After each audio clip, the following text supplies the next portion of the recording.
الحمد لله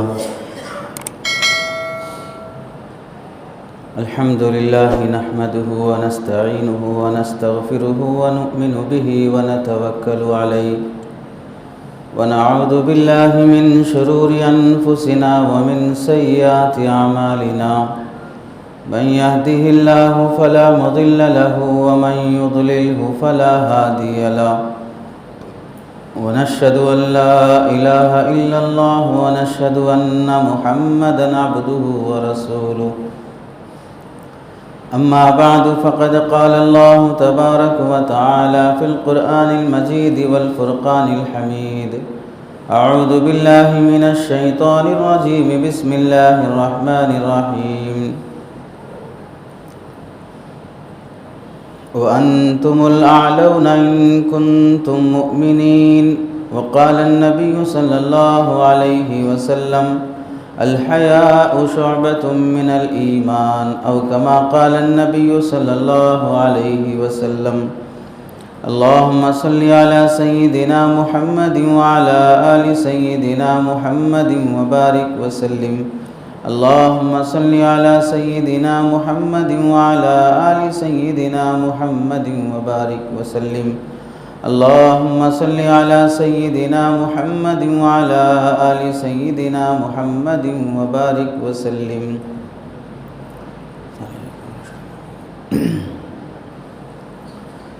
میرے محترم عزیزوں، بزرگوں اور دوستوں، قرآن مجید کی آیت اور حدیث پاک کی روشنی میں آپ حضرات کے سامنے جو بات عرض کرنی ہے اور موضوع سے متعلق ہے، جس کی خاطر جوڑا گیا ہے، وہ ایک اہم عنوان کہ ہمارے مسلمان نوجوان لڑکے اور لڑکیاں کیسے اپنے ایمان کی اور اپنی عزت کی حفاظت کریں۔ کیوں ہم میں سے ایمان کی قدر اور حیا کی عظمت ختم ہوتی جا رہی ہے؟ کیوں سماج بے ایمان بے حیا بننے پر صرف گوارا ہی نہیں بلکہ فخر محسوس کر رہا ہے؟ قرآن مجید کی آیت میں اللہ رب العزت بنی اسرائیل کے بارے میں، یہودیوں کے بارے میں ایک موقع سے فرمایا اذ نجیناکم من آل فرعون یسومونکم سوء العذاب۔ بنی اسرائیل، یہودیوں، یاد کرو وہ وقت جب ہم نے تمہیں فرعون کے دردناک عذاب سے بچایا، نجات دلائی۔ دردناک عذاب کیا تھا؟ دو عذابات اللہ نے قرآن میں ذکر کیے ہیں جو اس وقت حضرت موسیٰ علیہ السلام کے زمانے میں فرعون یہودیوں کو، فرعون بنی اسرائیل کو سخت تکلیف میں رکھتا تھا۔ وہ کیا دو عذابات ہیں؟ یذبحون ابناءکم ویستحیون نساءکم۔ فرعون اور فرعون کے کارندے تمہارے لڑکوں کو ذبح کر دیتے تھے، وَيَسْتَحْيُونَ نِسَاءَكُمْ، اور تمہاری لڑکیوں کو زندہ چھوڑ دیتے تھے تاکہ ان سے کام لیں، ان سے فائدہ اٹھائیں۔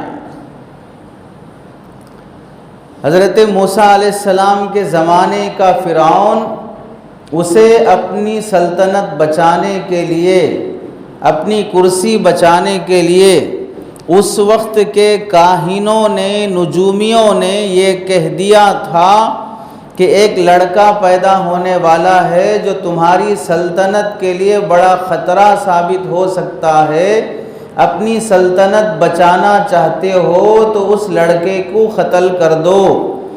اپنی کرسی اور سلطنت بچانے کے لیے فرعون نے بنی اسرائیل میں سے پیدا ہونے والے ہر لڑکے کے بارے میں قتل کا فیصلہ کیا۔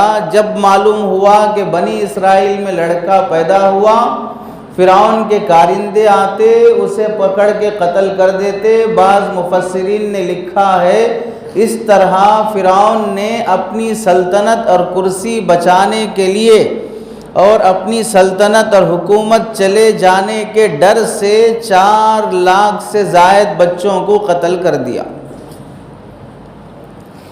اللہ تعالیٰ نے اسی زمانے میں حضرت موسیٰ علیہ السلام کو پیدا فرمایا، تو یہاں بڑا عذاب جو بنی اسرائیل پر تھا وہ بنی اسرائیل کے لڑکوں کو قتل کر دینا، کیونکہ اپوزیشن میں جو آ سکتا ہے، ہمت کر کے جو مخالف بن کر ہمارے خلاف آواز اٹھا سکتا ہے، پہلے اسے ختم کر دو تو ہم محفوظ رہیں گے۔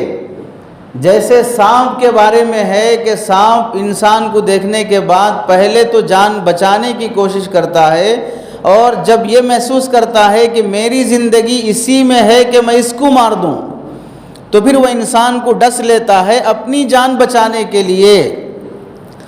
بالکل اسی کی شکل جو فرعون نے بنی اسرائیل کے ساتھ اس وقت کیا تھا اپنی کرسی بچانے کے لیے، اس وقت بھی وقت کے فرعون، وقت کے ظالم وہی رویہ اپنا رہے ہیں کہ مسلمانوں کے نوجوانوں کو موب لنچنگ میں مار دیا جائے، گاؤ کشی کے نام پہ مار دیا جائے، گاؤ رکشک کے نام پہ مار دیا جائے، بھارت ماتا کے نام پہ مار دیا جائے، جے شری رام کے نام پہ مار دیا جائے، جھوٹے مقدمات کیس میں مبتلا کر کے جیلوں کے حوالے کر دیا جائے، بے قصوروں کو گرفتار کیا جائے، عمر قید کی سزا کی جائے، 15 سال تک اس کے گناہ کو، اس کی غلطی کو، اس کے جرم کو تلاش کرنے میں لگ جائیں گے، جوانی میں اسے جیل میں ڈالا جائے گا، بڑھاپے میں اسے رہا کیا جائے گا، پکڑتے وقت ساری میڈیا اچھالے گی اس نے ایسا کیا ویسا کیا، یہ جھوٹ بولا، اتنا ہڑپا، ایسا کیا، اور 15 سال 25 سال اس کا جرم ثابت کرنے میں لگ جائیں گے۔ جوانی چلی گئی، ماں باپ مر گئے، جوان بیوی شوہر ہوتے ہوئے بیوگی کی زندگی گزار رہی ہے، چھوٹے معصوم بچے رمضان کی عید میں، بقرعید کی عید میں باپ شہر میں ہوتے ہوئے، ملک میں ہوتے ہوئے یتیموں کی طرح عید گزاریں گے۔ 25 سال کے بعد جب جرم ثابت نہیں ہوگا تو پھر اسے چھوڑ دیا جائے گا۔ اس وقت کوئی بھی میڈیا ہو یا کوئی بھی سرکار ہو یا کوئی بھی پولیس ہو، پکڑنے والے کو شرم، حیا، غیرت تک نہیں آتی ہے کہ ہم نے کس بے قصور کو مجرم کہہ کر اس کی زندگی برباد کر دی ہے۔ جو شکل اس زمانے میں، جو رویہ اس زمانے میں وقت کا فرعون ڈائریکٹ قتل کر دینے کا اپنایا، اس زمانے میں وقت کے فرعونوں نے شکل بدل کر نوجوانوں کو قتل کرنے کا رویہ اپنایا۔ دوسری شکل عذاب کی جو وقت کا فرعون اپنے زمانے کے بنی اسرائیل کے اوپر کرتا تھا، وَيَسْتَحْيُونَ نِسَاءَكُمْ، اور تمہاری لڑکیوں کو وہ چھوڑ دیتا تھا تاکہ انہیں باندی بنائے، نوکرانی بنائے، گھر کا کام کاج لے اور اس سے فائدہ اٹھائے، اسے استعمال کرے۔ وہ وقت کا فرعون آج کے زمانے میں اس طرح سے مسلمان لڑکیوں کو ٹارگٹ بنا کر، انہیں محبت کے جال میں پھنسا کر، انہیں اپنا بنانے کی کوشش، اپنا بنانے کے بہانے بنا کر، کسی عشق کو عشق میں مبتلا کر کے، کسی کو وقتی ضرورت پورا کر کے، کسی کی ضرورت میں پریشانی میں کام آ کر، منظم سازش کے تحت میں مسلمان لڑکیوں کو محبت کے جال میں پھنسا کر انہیں ایمان سے ہٹا دینا، ان کا استعمال کرنا، پھر انہیں کڈنیپ کرنا ہو یا انہیں بلیک میل کرنا ہو، ان کی عزت داؤ پہ لگا دینا ہو، ایسا مجبور کر دینا کہ اب یا تو وہ ہمارے اشاروں پر پلے یا وہ پھر جان دینے پہ مجبور ہو جائے۔ وہ سازش فرعون نے جو اس وقت کی تھی، اس وقت مسلمان لڑکیوں کے ساتھ وہی سازش کی جا رہی ہے۔ کسی نہ کسی بہانے سے مسلمان لڑکی مسلمان نہ رہے یا مسلمان کی نہ رہے، وہ ہماری بن کے رہے۔ شکل بدلی ہوئی ہے۔ اس وقت ظالم ڈائریکٹ ظلم کی شکل سے آیا تھا، اس وقت ظالم محبوب کی شکل میں آ رہا ہے۔ اس وقت ظالم اور قاتل محبوب کی شکل میں آ رہا ہے۔ ہر آئے دن کتنے واقعات ایسے دیکھے اور سنے نہیں جاتے ہیں جس میں مسلمان لڑکیاں ایسا نشانہ بن کر سب سے بڑی دولت اللہ نے جو اسے عزت کی عصمت کی دی ہے اس کی چادر تار تار ہو جاتی ہے، نہ وہ ماں باپ کی رہتی ہے، نہ وہ میکے کی رہتی ہے، نہ وہ سسرال کی رہتی ہے۔ اسے سمجھنے کی ضرورت ہے۔ بیماری ہر زمانے میں آئی ہے، شکل بدل کر۔ آدمی بزنس کرتا ہے، پرافٹ کماتا ہے، شکل بدل کر۔ جتنے یہاں بیٹھے ہیں ہر آدمی اپنے گزارے کے لیے کما رہا ہے، لیکن کمانے کی شکلیں بدلی ہوئی ہیں۔ کوئی تجارت سے کما رہا، کوئی ملازمت سے کما رہا، کوئی زراعت سے کما رہا، مختلف شکلوں سے کما رہے ہیں۔ ایسے ہی بہت سے لوگ نقصان اور گھاٹے میں پڑے ہوئے ہیں، نقصان کی شکلیں بھی بدلی ہوئی ہیں۔ ایسے ہی اس زمانے میں ظلم کی شکلیں بدلی ہوئی ہیں۔ ٹارگٹ بنا کر اسلام سے محروم کرنے کی شکلیں بدلی ہوئی ہیں۔ ہمیں سب سے پہلے جو بات اپنے دل میں پیدا کرنی چاہیے وہ ہے ایمان کی عظمت اور اہمیت۔ جب تک مسلمان کے دل میں ایمان کی عظمت اور اہمیت پیدا نہیں ہوگی، اس وقت تک جتنے حالات ایسے پیدا ہو رہے ہیں جو نہ ہر شہر، ہر گاؤں، ہر دیہات، ہر محلہ جس سے محفوظ نہیں ہے، پریشان ہے، ماں باپ پریشان، بڑے پریشان، چھوٹے پریشان، عزت نیلام ہوتی جا رہی ہے۔ اس سے بچنے کے لیے سب سے پہلے جو بات ہے وہ ایمان کی عظمت اور اہمیت دل میں پیدا ہو۔ ایمان کی عظمت اور اہمیت دل میں پیدا ہونے کے لیے صحابہ کے وہ واقعات جو انہوں نے ایمان حاصل کرنے کے لیے تکلیفیں، مشقتیں برداشت کی ہیں، انہیں سنا جائے، انہیں پڑھا جائے، انہیں ایک فلم اور تصوراتی زندگی میں سوچا جائے۔ کیا مسلمان ہونے کے لیے ایسے مشکل حالات سے گزرنا پڑتا ہے؟ باپ دادا کے خاندان سے مسلمان ہیں، ہمیں کلمہ پڑھنے میں کوئی تکلیف نہیں ہوئی اور نہ ہو رہی ہے، ہمیں مسلمان بن کے جینے پر نہ کوئی تکلیف ہوئی اور نہ ہو رہی ہے، لیکن اس زمانے میں جب مسلمان کلمہ پڑھ کر اسلام قبول کرتا کیسی مشقتوں سے اسے گزرنا پڑتا۔ ایمان کی عظمت اگر جاننا ہے تو حضرت بلال رضی اللہ تعالیٰ عنہ سے پوچھو کہ کیا وجہ تھی، کس جرم میں حضرت بلال کو مکے کی گلیوں میں کھینچا جاتا، کس غلطی کی وجہ سے چٹان ان کی پیٹھ پر رکھی جاتی، کس غلطی کی وجہ سے عرب کی سخت دھوپ میں انہیں لٹایا جاتا، کس غلطی کی وجہ سے ان پر کوڑے مارے جاتے، مارنے والے مار مار کے تھک جاتے، اس کے باوجود جب کہ ایسا موقع ہو کہ آدمی اپنی جان بچانے کے لیے کفر کے کلمے بولنا پڑتا ہو، بول کر اپنی جان بچا لینے کی شریعت میں اجازت ہے۔ جان جانے کا موقع ہے تو شریعت کہتی ہے کہ اگر ایسے بھوکے ہو نہیں کھاؤ گے تو مر جاؤ گے، اور کھانے کے لیے کوئی حلال نہ ملے حرام کھا کر اپنی جان بچا لو، جان بچانا فرض ہے۔ نماز میں کھڑے ہو، سام بچھو آ گیا، نماز توڑ دو اور جان بچاؤ اور اسے مارو، چونکہ جان بچانا فرض ہے۔ جان بچی تو اگلی نماز پڑھو گے، جان بچی تو اگلی عبادت کرو گے۔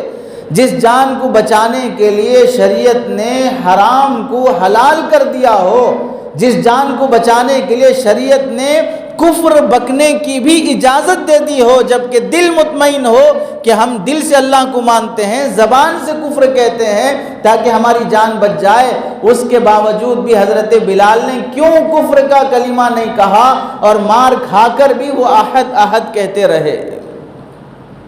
ایمان کی عظمت جاننا ہو تو حضرت سمیہ رضی اللہ تعالیٰ عنہ سے پوچھو، اسلام کی پہلی وہ خاتون جو کلمہ پڑھنے پر ابو جہل ابو لہب کے ہاتھوں سے ایسا ظلم سہا کہ ظالم ابو جہل نے ان کی شرمگاہ میں برچھا مار کر ان کے 2 ٹکڑے کر دیا۔ وہ اسلام کی پہلی شہیدہ خاتون کہلائی، جان دے دینا گوارا ہے، ظلم سہنا گوارا ہے، لیکن ایمان سے ہٹنا انہیں گوارا نہیں ہے۔ ایمان کی عظمت اور اہمیت جاننا ہو تو حضرت صہیب سے پوچھو، حضرت خباب سے پوچھو کہ وہ آگ کے انگاروں پہ لٹا دیے جاتے ہیں، ان کے جسم کی چربی سے، خون سے آگ کے انگارے بجھتے ہیں اور ان کی کمر داغ داغ ہو جاتی ہے۔ دنیا میں ہی آگ پر لٹا دینے کا منظر، جو ایک مجرم کو یا ایک جہنمی کو جہنم میں آگ میں ڈالا جاتا ہے، وہ ایک مسلمان کو آگ کے انگاروں پہ لٹایا جا رہا ہے، وہ اپنے جسم کے خون سے آگ بجھا رہا ہے، لیکن کبھی ایمان سے ہٹنا گوارا نہیں ہے۔ ایمان کی عظمت اور اہمیت حضرت خالد سے پوچھو کہ ان کے زبیر بن العوام 8 سال کی عمر کا بچہ، وہ اسلام قبول کرتا ہے، باپ نہیں ہے، یتیم ہے، تو چچا کی پرورش میں وہ پلنے والا، چچا بھتیجے کے ایمان قبول کر لینے پر بوریے میں لپیٹ کر، الٹا لٹکا کر، نیچے سے دھواں دے کر سانس بند ہو جاتی ہے، 3 دن تک بھوکا رکھا جا رہا ہے، اس کے باوجود بھی وہ ایمان چھوڑنے پر گوارا نہیں ہے۔ ایمان کی عظمت ان حضرت ذوالنیرہ رضی اللہ تعالیٰ عنہ سے پوچھو، ابو جہل ابو لہب کی باندی ہیں، اور وہ باندی کے کلمہ پڑھ لینے پر اتنا مارتا ہے، دوستوں سے مارنے لگاتا ہے، مارتے مارتے لوگ تھک جاتے ہیں، پیشانی پر چوٹ آتی ہے، رگیں پھٹ جاتی ہیں اور آنکھوں کی نگاہیں بصیرت اور ان کی بصارت چلی جاتی ہے، دکھائی نہیں دیتا۔ لوگ تانا دیتے ہیں کہ تو نے ہمارے بتوں کو چھوڑ دیا، ہمارے بتوں نے تیری آنکھیں چھین لی ہے، واپس اگر ہمارے مذہب میں آ جاؤ تو تم ہمارے بت تمہیں اپنی آنکھیں دے دیں گے۔ تو حضرت ذوالنیرہ اللہ سے کہتی ہیں کہ اللہ، جسمانی تکلیف گوارا ہے، ان کا مارنا، درد پہنچانا، تکلیف دینا سب گوارا ہے، لیکن یہ بولنا کہ میری آنکھیں ان کے بتوں نے لی ہے، مجھے یہ گوارا نہیں ہے۔ تو قادر ہے آنکھیں لینے دینے پر، مجھے میری بصارت آنکھیں لوٹا دے۔ اللہ نے دوسرے ہی لمحے میں آنکھیں واپس کر دی۔ یہ ساری تکلیفیں انہوں نے گوارا کی ایمان کی خاطر۔ قرآن مجید کے 30ویں پارے میں اللہ تعالیٰ فرماتے ہیں وَمَا نَقَمُوا مِنْهُمْ إِلَّا أَن يُؤْمِنُوا بِاللَّهِ الْعَزِيزِ الْحَمِيدِ۔ اس زمانے میں جب وقت کے ظالم بادشاہ اپنے کو خدا سمجھ کے جی رہا ہے، رعایا سے، پبلک سے یہ کہتا ہے کہ مجھے خدا مانو، اور پبلک اتنی دیوانی ہے کہ اسے خدا مان کے جی رہی ہے، اس زمانے میں ایک بچہ مسلمان جو اللہ پر ایمان لاتا ہے اور اسے مارنے کی کوشش کی جاتی ہے، مارنے کے لیے اس بچے کو پہاڑ سے گرا کر پھینکنے کے لیے کارندوں کو بھیجا جاتا ہے، اللہ کی مدد ساتھ ہے، پھینکنے والے گر جاتے ہیں، وہ بچہ سلامت واپس آتا ہے، اسے مارنے کے لیے سمندر میں لے جایا جاتا ہے کہ 20 سمندر میں لے جا کے ڈبو دو، ڈبونے والے ڈوب جاتے ہیں، وہ بچہ پانی پر سے سلامت واپس آ جاتا ہے۔ پھر بادشاہ سے کہتا ہے مجھے مارنا ہو سارے گاؤں کو جمع کرو ایک میدان میں، اور پھر بسم اللہ کہہ کر تیر چلاؤ، میری جان نکل جائے گی۔ سارے گاؤں کو جمع کیا، بسم اللہ کہہ کر تیر چلایا، تیر لگی اور جان نکل گئی۔ گاؤں والوں کو پتہ چلا کہ اتنا مارنے کی پلاننگ کرنے کے بعد بھی نہیں مرا، اگر مرا تو اللہ کے نام سے مرا، پتہ چلا اللہ بہت بڑی ذات ہے، سارا گاؤں ایمان میں داخل ہو گیا۔ اب بادشاہ پریشان ہے کہ ایمان سے ہٹا کر مجھے اپنا خدا ماننے کے لیے جو میں نے کوشش کی وہ ساری پلاننگ فیل ہو گئی، سارے گاؤں کے لوگ ایمان قبول کر لیے، مجھے خدا ماننے تیار نہیں ہے۔ خندق کھدوایا، گڑھا کھدوا کر آگ جلایا اور اس میں تیل ڈال کر آگ کو بھڑکایا، اور پھر جو اس سے ہٹ کر اللہ کو اپنا خدا مان رہے ہیں، ایک ایک کو آگ میں جلا رہا ہے، اور اس کی ساری فوج خندق میں جلنے والے مسلمانوں کو دیکھ کر ہنس رہی ہے۔ ان کا کوئی جرم نہیں ہے، نہ شراب پیے، نہ زنا کیے، نہ اسمگلنگ کیے، نہ کوئی جرم ان کا ہے، صرف غلطی ان کی یہ ہوئی کہ انہوں نے اپنے پیدا کرنے والے کو اپنا خدا مانا۔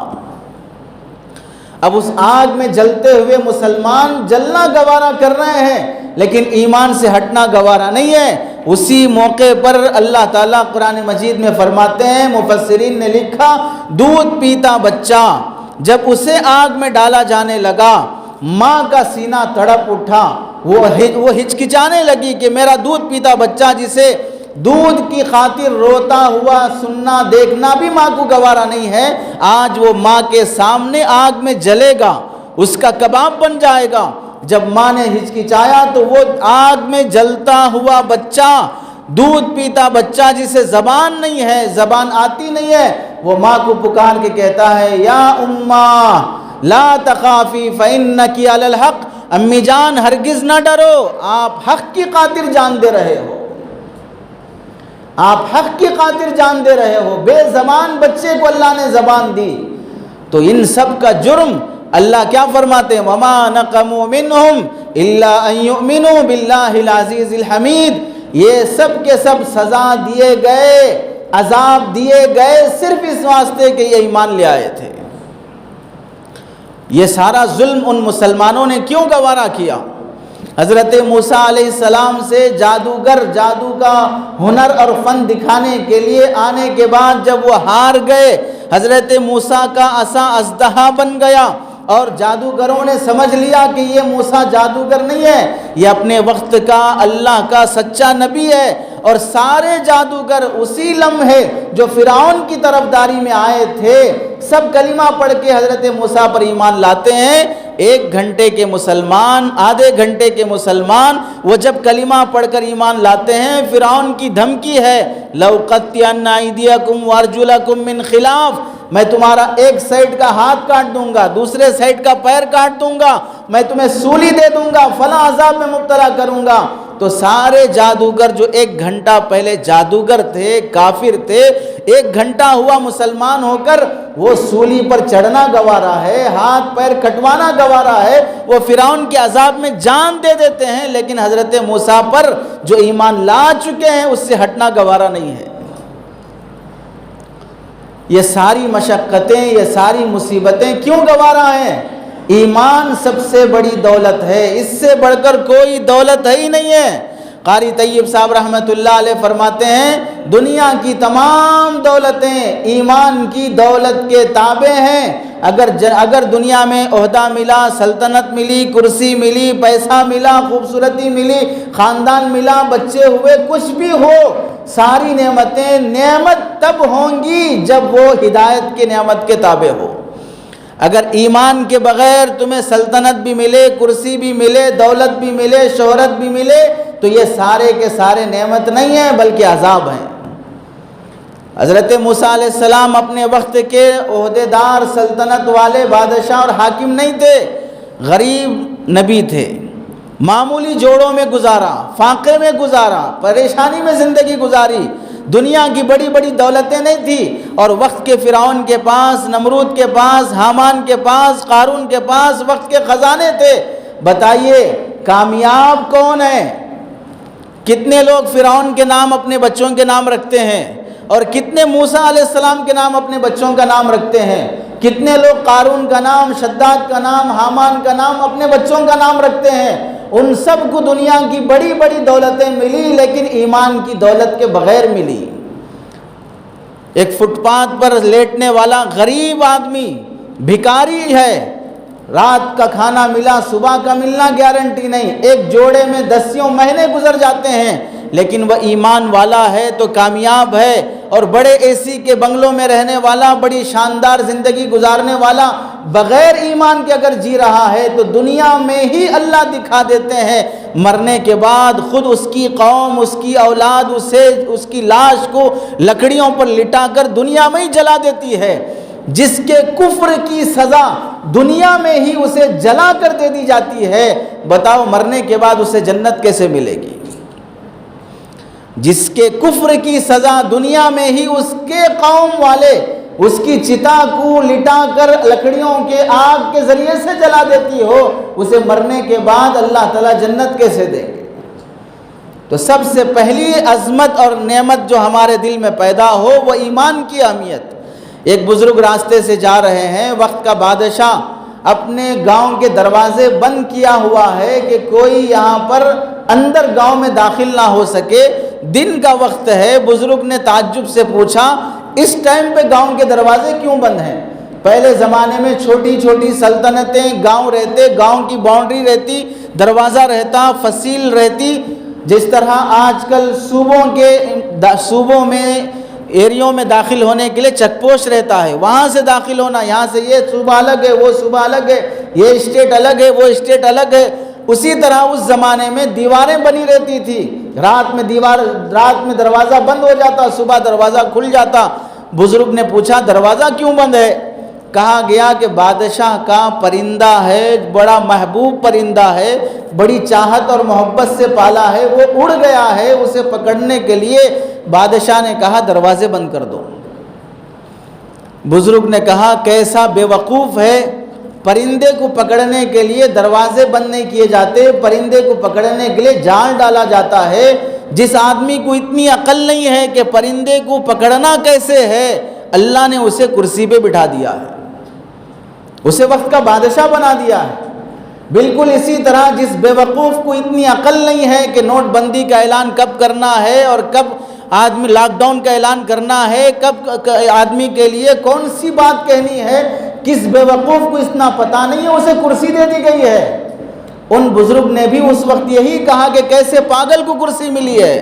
اور ہمارا حال یہ ہے کہ ہمارے پیر میں چپل نہیں ہے، 2 وقت کا کھانا نہیں ہے، لیکن ہم مسلمان ہیں، اللہ پر ایمان رکھتے ہیں، اس کے ساتھ یہ معاملہ، ہمارے ساتھ یہ معاملہ۔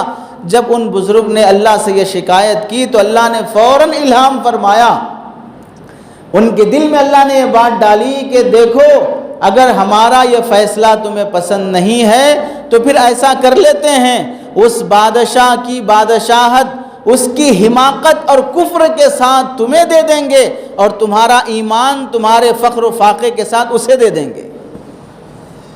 اس کی جگہ تمہیں بادشاہ بنا دیں گے، لیکن کفر کے ساتھ ایمان چلا جائے گا، کافر بنا کر بادشاہ بنائیں گے، اور اس کو اس کی بادشاہت چھین کر ایمان دے دیں گے فخر و فاقے کے ساتھ۔ اگر گوارا ہے تو پھر ٹھیک ہے۔ وہ بزرگ فوراً سجدے میں پڑ گئے، اللہ سے معافی مانگنے لگے، اللہ ہرگز گوارا نہیں ہے، فخر و فاقے کے ساتھ ایمان والی زندگی گوارا ہے، بادشاہت کے ساتھ کفر والی زندگی گوارا نہیں ہے، اللہ کی بغاوت والی زندگی گوارا نہیں ہے۔ تو ہمارے نوجوان لڑکوں اور لڑکیوں میں سب سے پہلے ایمان کی عظمت دل میں پیدا ہو۔ یہ نعمت چلی جائے گی تو پھر ساری دنیا کا امیر، اب آپ بھی کہہ لیں، اس وقت دنیا میں جو لوگ بادشاہ بنے ہوئے ہیں، ملک میں جو پرائم منسٹر بنے ہوئے ہیں، کیا کوئی مسلمان اگر وہ واقعتاً مسلمان ہے یہ گوارا کرے گا کہ اس کی جگہ پر وہ پرائم منسٹر بن جائے لیکن ہندو بن کر، کافر بن کر، اور اس کی جگہ پر وہ مسلمان بن جائے اور ایک عام انسان بن کے جیے؟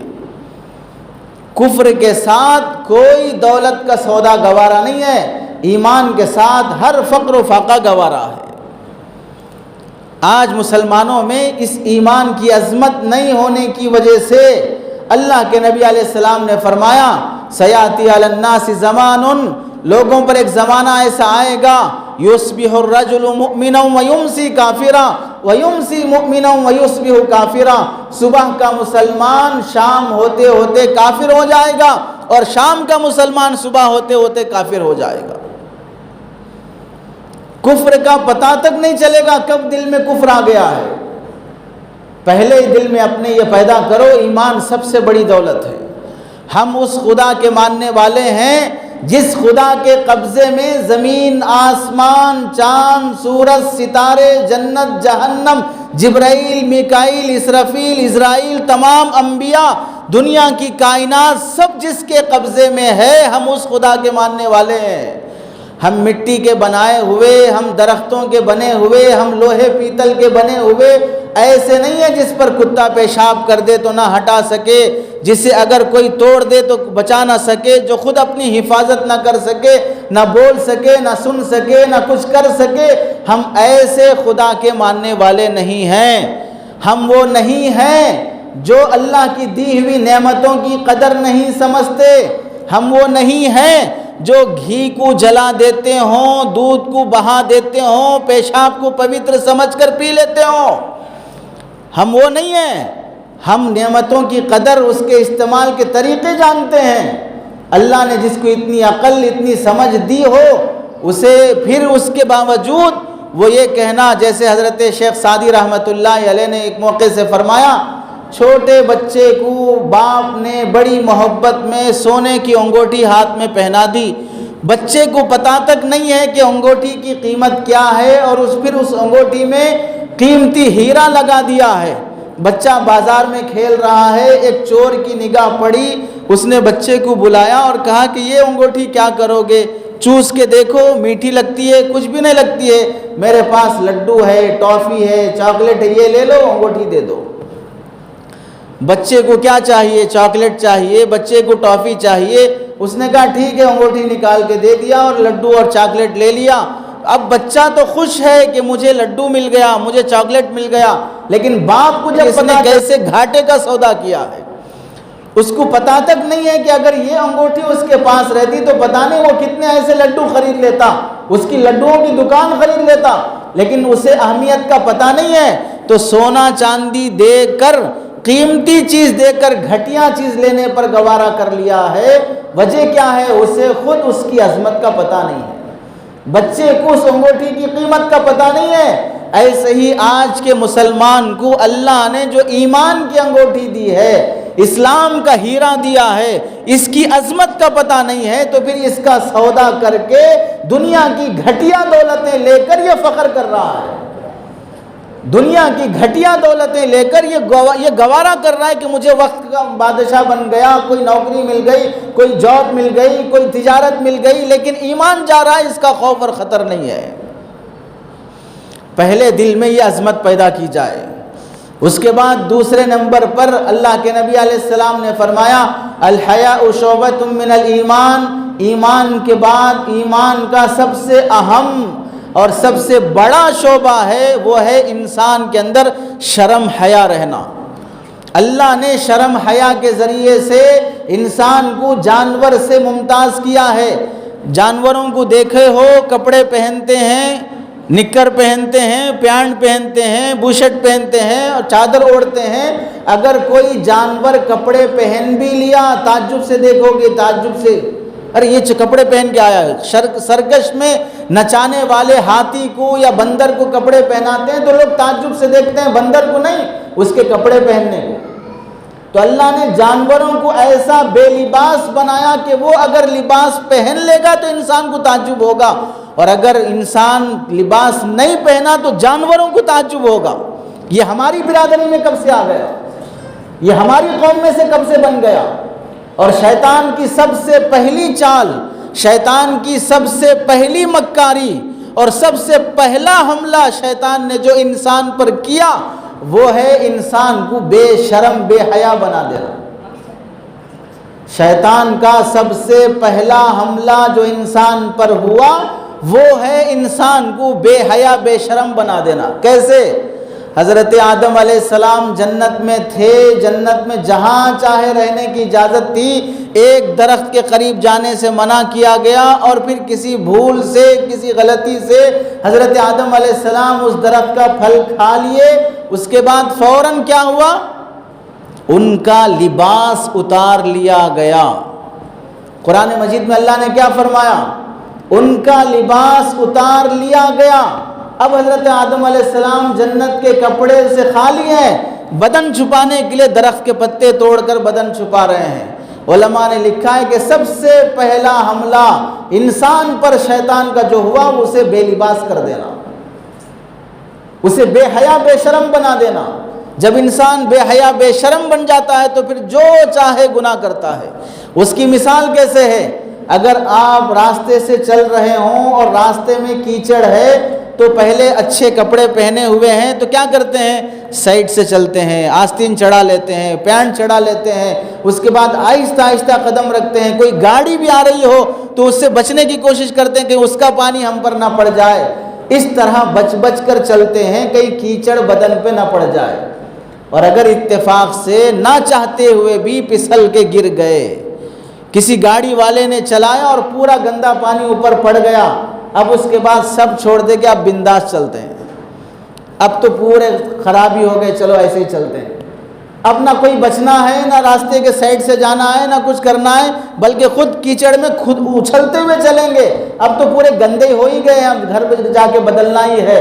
ایسے ہی جب تک انسان کی زندگی میں گناہ نہیں آتا ہے تو وہ گناہوں سے بچ بچ کے چلتا ہے، اور جب گناہ کی ایک زندگی شروع ہو جاتی ہے اور گناہوں کا چھینٹا اور اس کا داغ دل میں پڑ جاتا ہے، جب گناہ کیا دل میں کالا نقطہ بیٹھ گیا، جب گناہ کیا دل میں کالا نقطہ بیٹھ گیا، اب یہ کیچڑ کے خطرے جسم پہ پڑے، گناہوں کے داغ دل پہ پڑے، تو پھر جس طرح کیچڑ کے خطرے پڑنے پر بنداس چلتا ہے، ایسے ہی گناہوں کے داغ دل پہ پڑنے پر بھی اب گناہوں میں بنداس چلتا ہے۔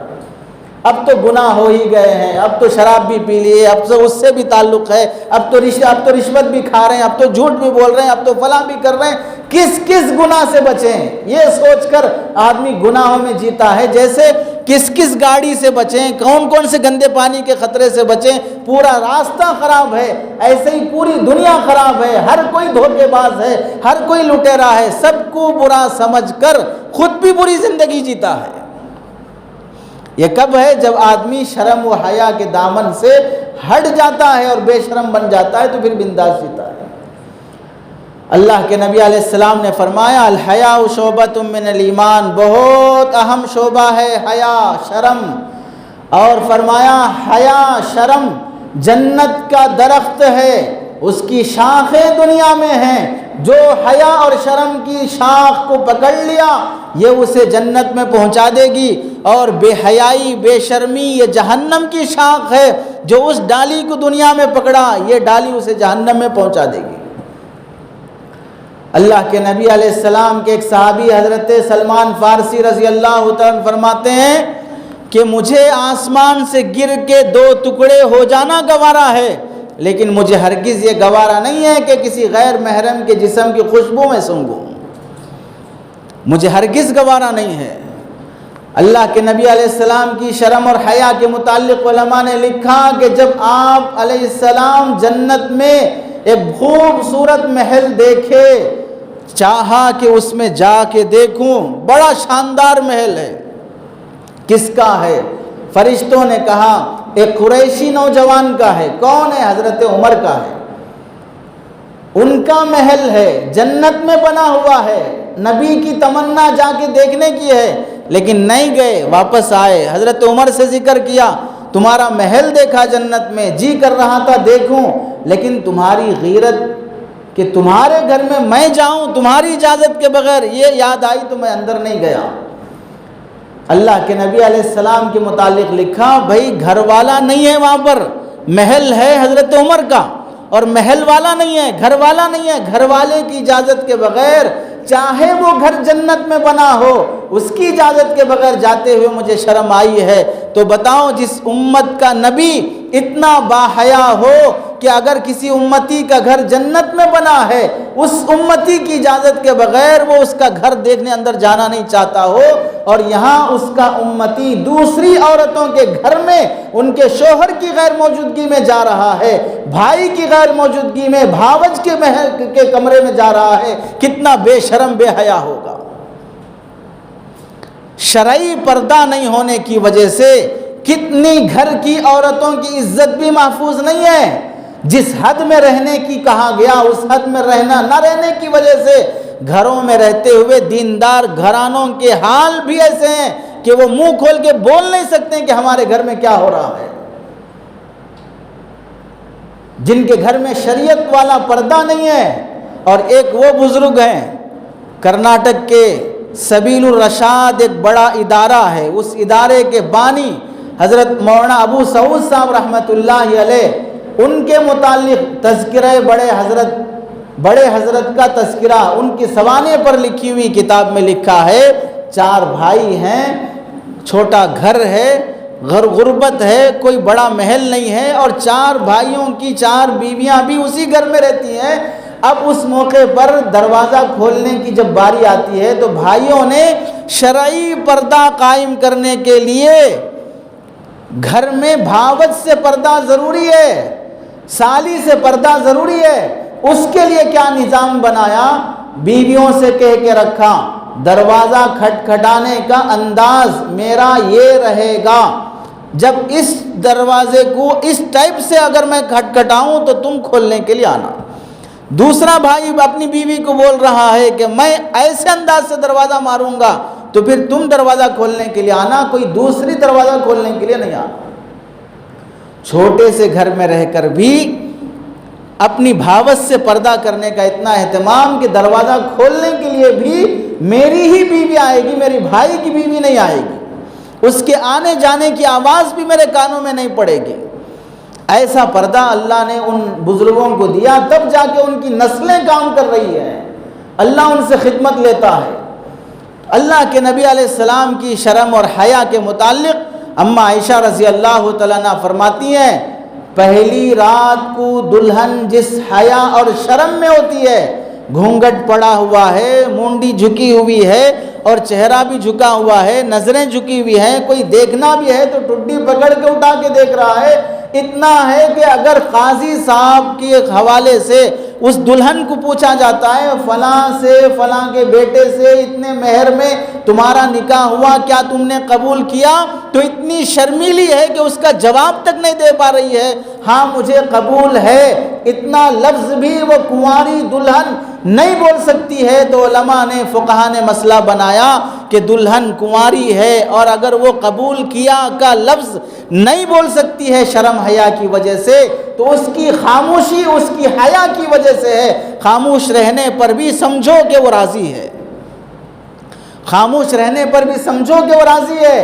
ایسی حیا جو ایک دلہن میں ہوتی ہے، اللہ کے نبی علیہ السلام کے بارے میں حضرت اماں عائشہ فرماتی ہیں، دلہن کو یہ حیا جو شادی کے دن ہوتی ہے، سرکار دو عالم صلی اللہ علیہ وسلم کو یہ حیا ساری زندگی نصیب تھی، سرکار دو عالم صلی اللہ علیہ وسلم کو یہ حیا ساری زندگی نصیب تھی، دلہن سے بھی زیادہ باحیا زندگی اللہ کے نبی گزارے۔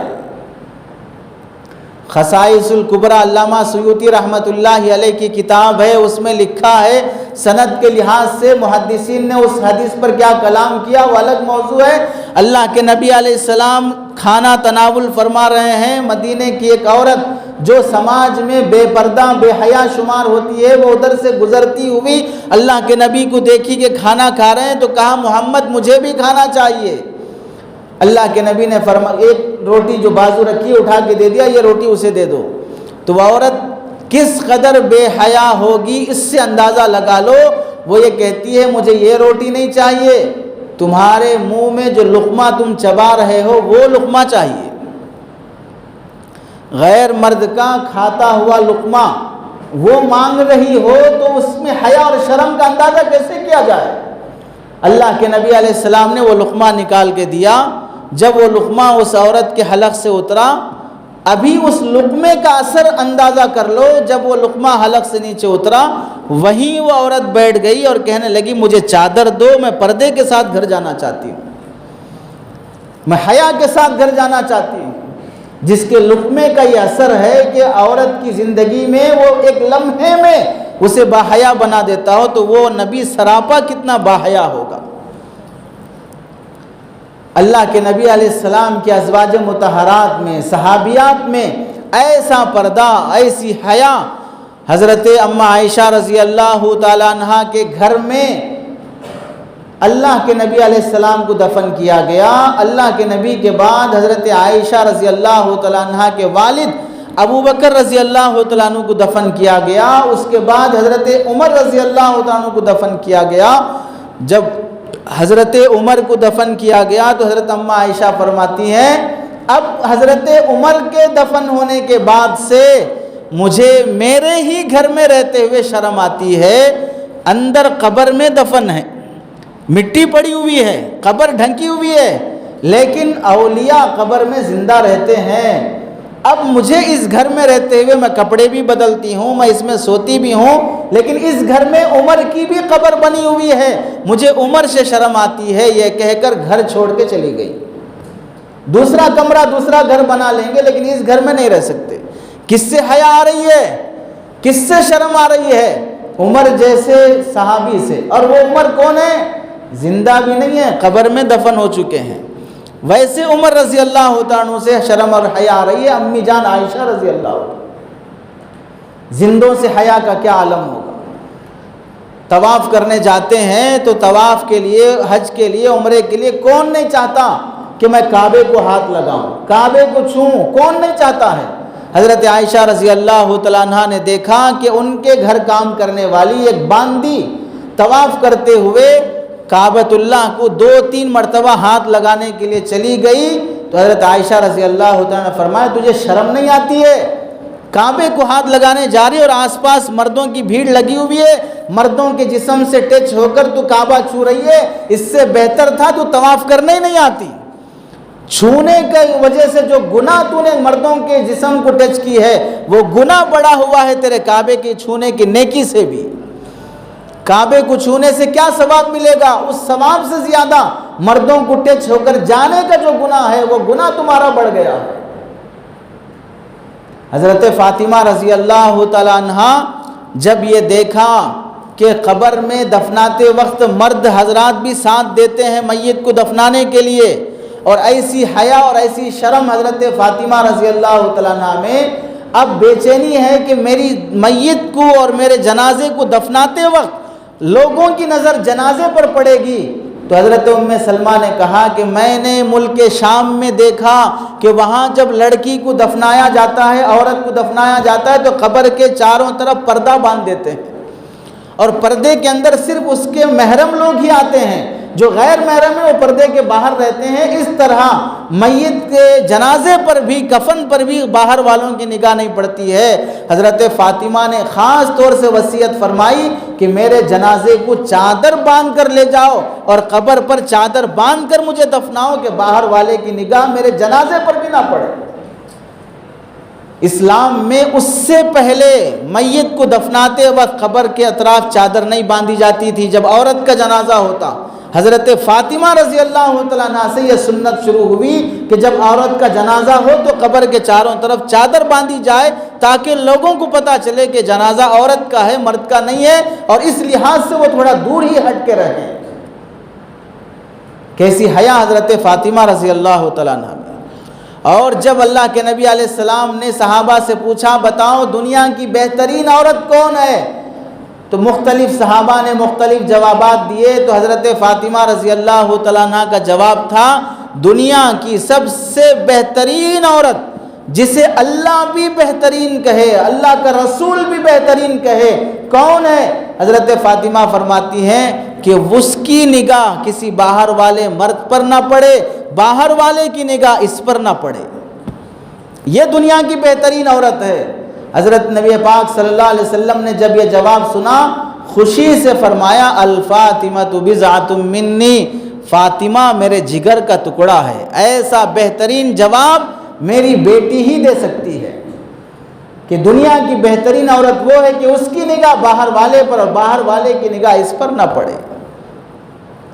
حضرت ام خلاد رضی اللہ تعالی عنہا، اللہ کے نبی علیہ السلام کی حفاظت میں ان کا جوان بیٹا شہید ہو گیا، جنازہ سامنے رکھا ہوا ہے، بوڑھی ماں کو پتہ چلا شوہر نہیں ہے، جوان بیٹا سہارا تھا وہ بھی چلا گیا، اب نبی کی خدمت میں آتی ہیں یہ جاننے کے لیے کہ میرا بیٹا اللہ کے راستے میں شہید نہیں ہوا دشمن سے لڑتے ہوئے، یہ گاؤں میں مر گیا ہے، اللہ اس کی موت پر اسے ثواب دے گا یا نہیں دے گا، یہ آپ کی حفاظت میں مارا گیا ہے۔ یہودیوں نے پتھر پھینک کر مار دیا تھا، وہ نبی کی حفاظت میں جا رہا تھا۔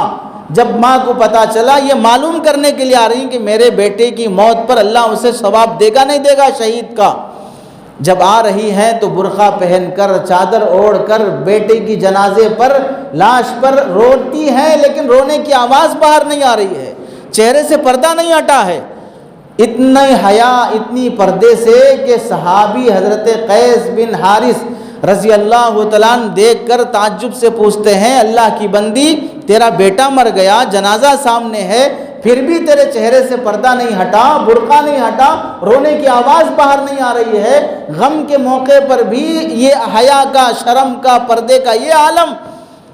جب تعجب سے پوچھا تو حضرت ام خلاد رضی اللہ تعالیٰ عنہ نے ساری امت کی ماؤں کو، بہنوں کو جو سبق سکھایا ہے وہ کیا بہترین جملہ فرمایا، میرا بیٹا مرا ہے میری حیا نہیں مری ہے، میرا بیٹا مرا ہے میری حیا نہیں مری ہے، ان ازرا ابنی ازرع حیائی، اگر میں اپنا بیٹا کھوئی ہوں تو کیا میں اپنی شرم حیا بھی کھو دوں؟ اللہ کے نبی علیہ السلام نے جب یہ جملہ سنا تو فرمایا ابنک لہو اجر شہیدین، اللہ تیرے بیٹے کو 2 شہیدوں کا ثواب دے گا، اللہ تیرے بیٹے کو 2 شہیدوں کا ثواب دے گا۔ کیسی حیا ہے! اللہ کے نبی علیہ السلام کے پاس بخاری شریف کی روایت ہے، ایک صحابیہ آتی ہیں اور کہتی ہیں یا رسول اللہ مجھے فٹس کی بیماری ہے، اور فٹس کی بیماری میں آدمی کب کیسی حالت میں ہو جاتا نہیں معلوم، کپڑے کدھر بکھر جاتے نہیں معلوم، دعا کر دیجئے کہ اللہ مجھے شفا دے دے، صحت دے دے۔ اللہ کے نبی نے فرمایا اگر دعا کروں صحت مل جائے گی، صبر کر لو جنت مل جائے گی، دعا کریں صحت مل جائے گی، صبر کر لو جنت مل جائے گی۔ کہنے لگی یا رسول اللہ مجھے جنت چاہیے، صبر کر لوں گی، لیکن دوسری درخواست ہے۔ دوسری درخواست کیا ہے کہ میں فٹس کی بیماری رکھ لینے پر گوارا ہوں، لیکن مصیبت یہ ہے کہ جب وہ بیماری آتی ہے تو بیماری میں کپڑے ادھر ادھر ہو جاتے ہیں، آدمی اپنے قابو میں نہیں رہتا، اس موقع پر بس دعا کر دیجئے کہ مجھے فٹس کی بیماری آئے لیکن میرے کپڑے ادھر ادھر نہ ہوں۔ میری غیرت اور شرم حیا گوارا نہیں کرتی ہے کہ اس بیماری کی حالت میں بھی میرے کپڑے ادھر ادھر ہو جائیں۔ اللہ کے نبی علیہ السلام نے دعا دی، اور جب وہ جانے لگی تو اللہ کے نبی علیہ السلام نے فرمایا اگر کوئی جنتی خاتون کو دیکھنا چاہتے ہو تو اس کو دیکھ لو، اگر کوئی جنتی خاتون کو دیکھنا چاہتے ہو تو اس کو دیکھ لو، جو دنیا کی بیماریاں گوارا کرنا چاہتی ہے لیکن بے حیا ہونا گوارا نہیں چاہتی ہے، جسم کے کپڑے ہٹنا گوارا نہیں چاہتی ہے۔ بزرگوں نے لکھا ہے، فرہنگ آصفیہ ڈکشنری کی کتاب ہے، اس کے مصنف ہیں حضرت مولانا سعید احمد دہلوی رحمۃ اللہ علیہ۔ اپنی اس کتاب کے مقدمے میں لکھتے ہیں میرے گھر کو آگ لگ گئی اور آگ کی بجھانے کی چکر میں میری ایک بیٹی آگ میں جل کر مر گئی، اور جب میں اپنی بیوی کو اور بچے کو بچانے کے لیے گاؤں والوں کو لا کر اور پانی ڈالنے کی فکر میں رہا، ایک نوجوان میری بیوی حمل سے ہے، چھوٹا دودھ پیتا بچہ ساتھ ہے، اندر گھر میں پھنسی ہوئی ہے، اسے بچانے کے لیے ایک دیوار توڑ کر گھر میں گیا اور آواز دے کر پکارنے لگا مجھے ہاتھ دے دو، جو خاتون جہاں بھی ہے میں اسے بچا کر کھینچ کر باہر لے جاؤں گا۔ وہ پکار رہا ہے اس خاتون کو بچانے کے لیے، گھر کی آگ سے بچانے کے لیے، جان بچانے کے لیے۔ اس موقع پر بھی وہ خاتون کیا جواب دیتی ہے؟ غیر مرد کی آواز ہے، میں ہاتھ نہیں دے سکتی، غیر مرد کی آواز ہے، میں ہاتھ نہیں دے سکتی۔ گھر کو آگ لگ گئی، جان جانے کا ڈر ہے، ایک بیٹی جل کر مر گئی ہے، پھر بھی غیر کے ہاتھ میں ہاتھ دینے گوارا نہیں ہے۔ ایسی حیا جن خواتین کو اللہ نے عطا کی ہے، آج امت کی وہ بیٹیاں کیوں بے حیا بن رہی ہیں، کیوں بے شرم بن رہی ہیں؟ اللہ کے نبی علیہ السلام کی صحابیات، تابعیات، اولیاء، ان کی زندگی کے یہ حیا والے واقعات کیوں ان کے لیے آئیڈیل نہیں بن رہے ہیں؟ نوجوانوں کی غیرت کیوں ختم ہو گئی؟ حضرت عثمان رضی اللہ تعالیٰ عنہ جب بلوائیوں نے شہید کرنے کے لیے گھر میں گھس آئے تو ان کی بیوی حضرت نائلہ نے اپنے شوہر کو بچانے کے لیے سر سے دوپٹہ نکال کر حضرت عثمان کو اڑا کر اپنے باہوں میں لیا کہ عورت آڑے ہے تو کوئی غیرت مند مرد عورت کو سامنے دیکھ کر ہاتھ نہیں اٹھائے گا۔ جب اپنے سر سے دوپٹہ ہٹا لیا اور حضرت عثمان کو قریب کر لیا تو حضرت عثمان کیا فرماتے ہیں؟ خذی خمارکی لعمری لدخولہم علی اہون من عظمت شعرک۔ حضرت عثمان فرماتے ہیں کہ اپنا دوپٹہ اٹھا لو، اپنی چادر اوڑھ لو، میری اللہ کی ذات کی قسم ان کا مجھے اندر گھر میں آ کر تمہارے آنکھوں کے سامنے جیتے جی مجھے مار دینا گوارا ہے، لیکن جب تک میں زندہ ہوں میرے جیتے جی تمہارے سر سے دوپٹہ ہٹ جائے گوارا نہیں ہے۔ دشمن کے ہاتھوں مارا جاؤں یہ گوارا ہے، لیکن میرے جیتے جی میرے گھر والی کے سر سے دوپٹہ ہٹ جائے مجھے ہرگز یہ گوارا نہیں ہے۔ اللہ کے نبی علیہ السلام کے گھر میں ایک صحابی حضرت عبداللہ ابن ام مکتوم رضی اللہ تعالیٰ عنہ، اور یہ صحابی کون ہے؟ نابینا ہے، دکھائی نہیں دیتا، اور دل کا کتنا صاف ہے اللہ کے نبی غزووں میں جاتے ہوئے مدینے سے باہر ان صحابی کو 9 سے 10 مرتبہ مدینے کا امام بنائے ہیں۔ میری غیر موجودگی میں نائب امام مدینے کا کون ہے جو نبی کے مصلی پہ کھڑے ہو کر نماز پڑھائے گا صحابہ کو؟ وہ یہ نابینا صحابی ہیں۔ ایسے صحابی جب وہ گھر میں داخل ہو رہے ہیں تو حضرت ام سلمہ اور دوسری خاتون بیٹھی ہوئی ہیں اللہ کے نبی کے گھر میں، ازواج مطہرات۔ تو اللہ کے نبی فرماتے ہیں وہ نابینا وہ صحابی عبداللہ ابن ام مکتوم آ رہے ہیں، تم پردے میں چلے جاؤ۔ تو یہ 2 صحابیات کیا کہتے ہیں؟ یا رسول اللہ انہیں دکھائی نہیں دیتا، وہ اندھے ہیں، تو ہم پردہ کر کے بھی کیا فائدہ، ان کو وہ تو دیکھتے ہی نہیں ہے، تو ان سے پردہ کیا کرنا؟ تو اللہ کے نبی علیہ السلام نے فرمایا ٹھیک ہے وہ تو اندھا ہے لیکن تم تو اندھے نہیں ہو، تم تو دیکھ رہے ہو اسے۔ پردہ صرف یہ نہیں ہے کہ مرد کسی غیر محرم لڑکی کو نہ دیکھے، پردہ یہ بھی ہے کہ لڑکیاں عورتیں بھی بلا وجہ کے کسی باہر والے مرد کو نہ دیکھیں، چاہے وہ نبی کے گھر میں نبی کی بیویاں نبی کے بازو بیٹھ کر آنے والے اندھے صحابی کو ہی کیوں نہ ہو، دیکھنے کی اجازت نہیں ہے۔ تو پھر بتاؤ، گھر میں دیور سے پردہ نہیں کرنا، سالی سے پردہ نہیں کرنا، پڑوسن سے پردہ نہیں کرنا، ہر ایک کے بارے میں یہ تصور کرنا یا یہ بول لینا کہ ہمارا دل صاف ہے، ہماری نیت ویسی نہیں ہے، یہ ہمارے گھر کا بچہ ہے، یہ ہماری گلی کا بچہ ہے، یہ ہمارا بچہ ہے۔ گلی کا بچہ بھی آپ کا، محلے کا بچہ بھی آپ کا، اور پھر رشتہ داروں کا بچہ بھی آپ کا، کتنے بچے آپ کے آخر؟ پھر ان سب بچوں کو آپ پراپرٹی میں حصہ کیوں نہیں دیتے؟ جب یہ سب آپ کے بچے ہیں تو پھر پراپرٹی میں حصہ کیوں نہیں دیتے؟ یہ سب بچے آپ کے صرف پردہ ختم کرنے میں، بے حیا بن جانے میں، بے شرم بن جانے میں، یہ سب ہمارے بچے ہیں۔ اور جب پراپرٹی تقسیم کرنے کی بات آتی ہے تو پھر گلی کے بچوں کو بھی بلا کے دو، محلے کے بچوں کو بھی بلا کے دو، پراپرٹی کیوں نہیں دیتے ہو؟ یہ شیطان کی مکاری اور چال ہے۔ حضرت زبیدہ رحمت اللہ علیہا، ہارون رشید کی بیوی، بچے نہیں ہیں تو کیا کرتے ہیں؟ یتیم بچے کو لے کر پال لیتے ہیں، اڈاپٹ کر لیتے ہیں۔ بچپن سے جس بچے کو پال کے بڑا کیا ہے، گود میں اٹھایا ہے، نہلایا دھلایا ہے، لیکن اگر دودھ نہیں پلایا ہے تو بڑا ہونے کے بعد وہ اپنا بچہ نہیں ہوگا۔ بڑا ہونے کے بعد اس بچے سے بھی اس پالنے والی ماں کو پردہ کرنا پڑے گا۔ اڈاپٹ کیا ہوا بچہ اگر ماں اسے دودھ نہیں پلائے گی تو وہ ہمارا خاص بچہ نہیں ہوگا، اسے بڑا ہونے کے بعد ماں کو بھی پردہ کرنا ہوگا۔ ایسے اگر وہ بچی کو پال رہا ہے تو پھر باپ کو بھی اس بچی سے پردہ کرنا ہوگا۔ حضرت زبیدہ ہارون رشید کی بیوی ہیں اور ملکہ ہیں اور بچے کو پال رہی ہیں۔ جب وہ بچہ پالا ہوا بڑا ہو گیا، بالغ ہو گیا، تو اب کہتی ہیں کہ تم جوان ہو گئے ہو، آج کے بعد سے مجھ سے پردہ کرو۔ اب وہ لے پالک بچے سے پردہ کر رہی ہے، اور کسی دن اتفاق سے کنگھی کرتے وقت آئینے کے سامنے وہ بچہ گھر کی دہلیز سے گزر گیا اور نظر پڑ گئی، فوراً بلایا اور کہا کہ تم یہاں سے گزرے، دروازہ نہیں کھٹکھٹایا، اندر ہم کس حالت میں ہیں، تم بولے بغیر اندر سے گزر گئے۔ معافی مانگنے لگا، پھر اس کے بعد کہا کہ تم نے میرے جسم کا کون سا حصہ دیکھا؟ میں جاتے جاتے تھوڑی نظر اٹھایا، آپ کے چوٹی کے بالوں پہ نظر پڑ گئی۔ وہ چوٹی جس بالوں پہ نظر پڑ گئی وہ ادھر سے نکالی اور اتنا حصہ کاٹ کے پھینک دیا، اور کہنے لگی کہ میرے جسم کے جس حصے پر غیر مرد کی نگاہ پڑ گئی ہو وہ حصہ لے کے میں اللہ کے سامنے نہیں کھڑی ہو سکتی، وہ حصہ لے کر میں اللہ کے سامنے نہیں کھڑی ہو سکتی۔ کس سے؟ لے پالک بچے کی نگاہ پڑ جانے سے، جسے پال پوس کے بڑا کیا ہے۔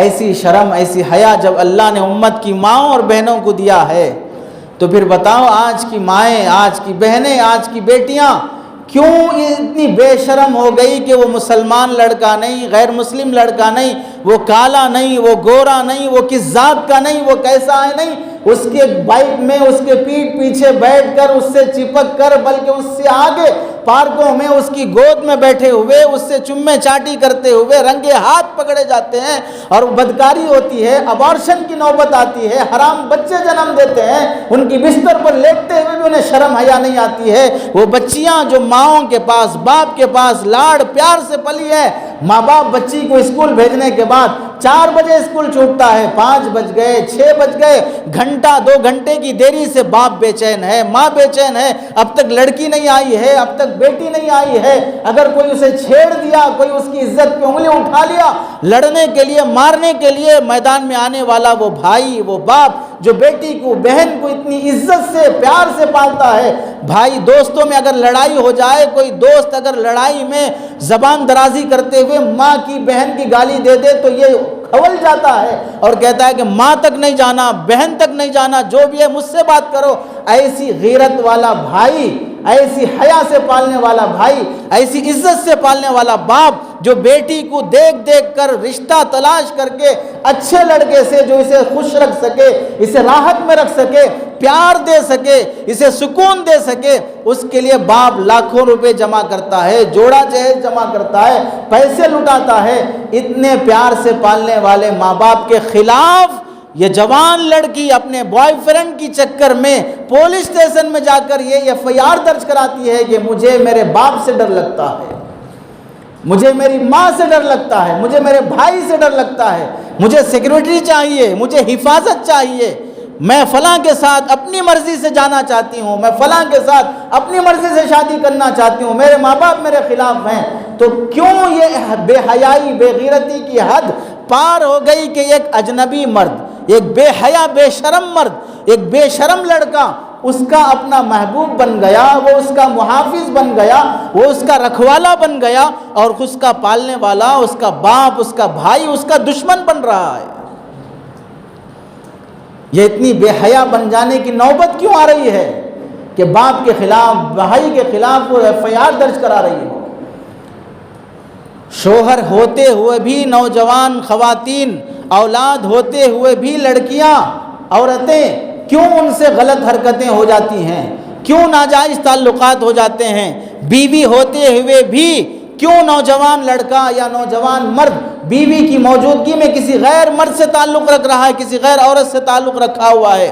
شریعت نے جب اجازت دی کہ جب حلال راستے تمہیں اللہ نے رکھے ہیں، 1 سے 2، 2 سے 3، 3 سے 4 تک تمہیں اجازت ہے، اسلام میں ایک بوائے فرینڈ کی بھی، ایک گرل فرینڈ کی بھی اجازت نہیں ہے، اور اسلام میں شادی حلال سے کی جائے تو 4 تک کی بھی اجازت دی گئی ہے، لیکن 4 رکھتے ہوئے، 2 رکھتے ہوئے تڑپ جاتا ہے، ڈر جاتا ہے، منہ نہیں دکھا سکتا ہے سماج کو، اور اسلام کے خلاف حرام کاری سے، ناجائز تعلق رکھتے ہوئے کوئی ڈر، کوئی خوف نہیں ہو رہا ہے۔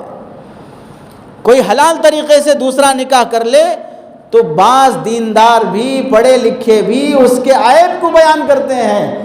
ایک جگہ پر درس قرآن کے افتتاح کے لیے بلایا گیا، اور وہاں کے امام صاحب محلے کے لوگوں کو بلا رہے ہیں، تو ایک آدمی کو بلانے کی بات جب کی گئی کہ فلاں کو بلائیں گے چلو، تو لوگ کیا کہہ رہے ہیں؟ نہیں نہیں مول صاحب، ان کو نکو بلاؤ، ان کو نکو بلاؤ، بہت برا آدمی ہے، بہت غلیظ آدمی ہے، کیوں نہیں بلانا، کیا برا کام کیا؟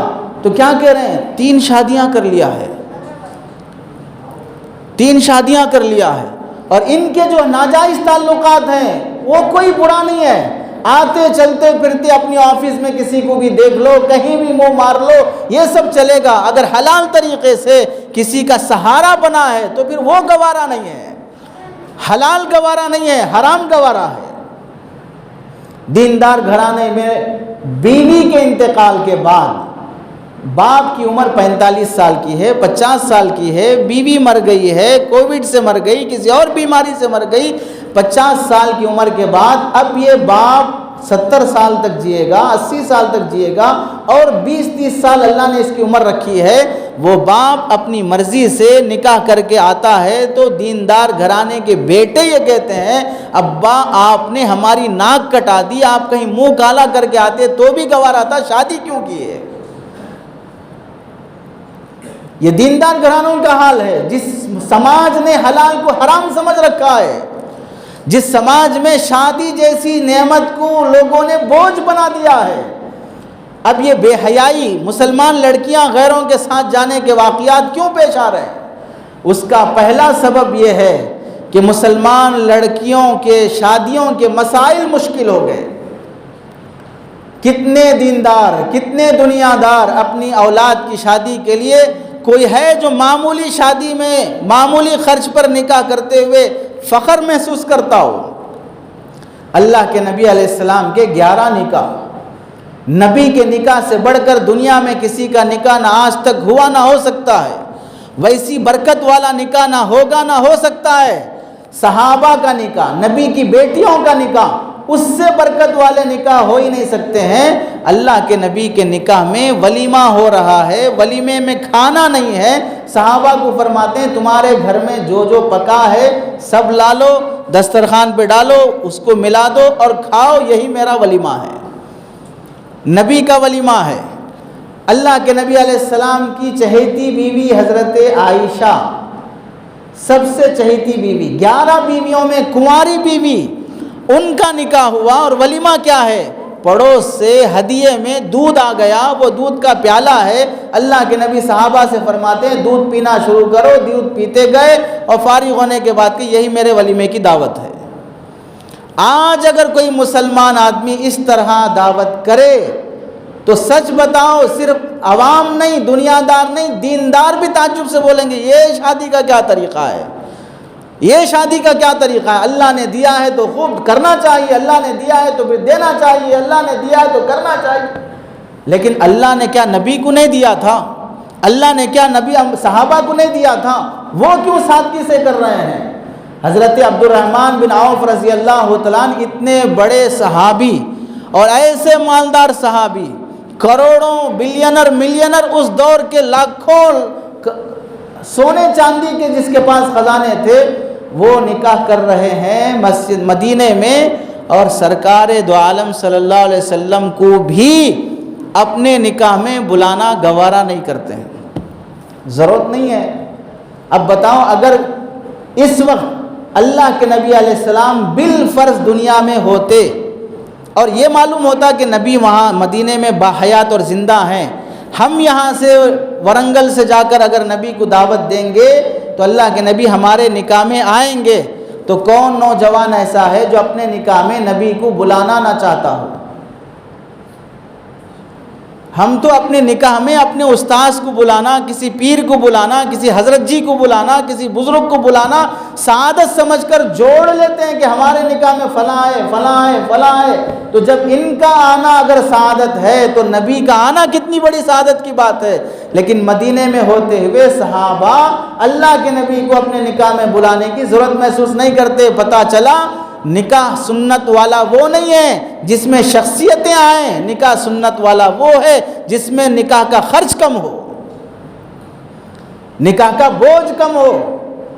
آج لاکھوں روپے نکاحوں پہ خرچ ہوتے ہیں۔ حال میں ایک نکاح حیدرآباد میں ہوا جس میں نکاح میں گانے والیوں کو پڑوس ملک سے بلایا گیا، ان کا تحفہ انعام 75 لاکھ روپے رکھا گیا، اور پھر ان کے رہن سہن کے لیے 5 اسٹار ہوٹلز بک کیے گئے۔ سیاسی لیڈروں کو بلا کر ان کے چہرے پر، ان کے سر پر 5-5 لاکھ روپے کی گڈیاں پھرا کر پھینک دی گئی، کھانے کے لیے 50 لاکھ روپے خرچ کیے گئے، اور یہ کس کی شادی ہے؟ مسلمان کی ہے۔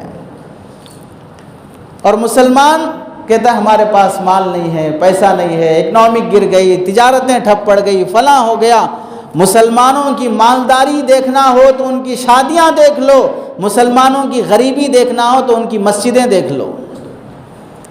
مسجد کے امام کی تنخواہ کیا ہے، مؤذن کی تنخواہ کیا ہے، مول صاحب کی تنخواہ کیا ہے؟ سال میں ایک مرتبہ 1000 روپے 500 روپے بڑھاتے ہوئے کمیٹیوں کی جان نکل جاتی ہو۔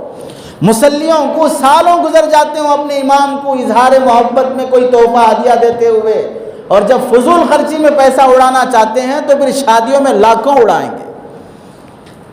جس قوم میں خرچ کرنے کی تمیز نہ ہو کہ کہاں کرنا کہاں نہیں کرنا، وہ قوم کبھی اپنی نسل کی فیوچر نہیں بنا سکتی ہے۔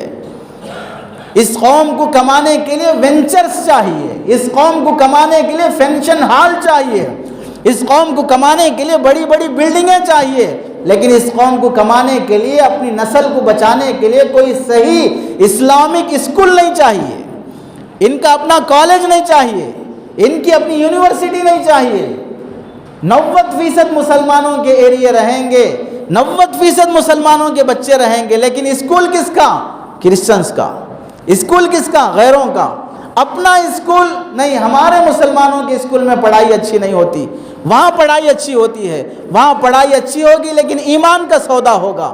تمہارے گود میں پلنے والی اولاد کافر بنے گی، یہودی بنے گی، عیسائی بنے گی، یہ سب گوارا ہے، لیکن پڑھائیں گے انہی کی اسکولوں میں. مسلمانوں کو اس وقت بتاؤ شادی خانوں کی ضرورت ہے یا اسکولوں کی ضرورت ہے؟ مسلمانوں کو اس وقت وینچروں کی ضرورت ہے یا مسلمانوں کو اس وقت کالجوں کی ضرورت ہے؟ کفر اور ارتداد کہاں سے آ رہا ہے؟ لوگ ڈاکٹر بننے، انجینئر بننے، کوئی اسکول قائم کرنے کے لیے بڑا بوجھ سمجھتے ہیں، دنیا سمجھتے ہیں. مسجد بنانے کے لیے چندہ کرو، یہاں سے لے کر جائیں گے مدراس، چنئی، ممبئی، فلاں، حیدرآباد. کیا کر رہے ہیں صاحب؟ مسجد بنا رہے ہیں. کتنے کی مسجد بنا رہے ہیں؟ 50 لاکھ کی بنا رہے ہیں. کتنے مصلی ہیں؟ 10-15 مصلی ہیں، 20-25 مکانات ہیں.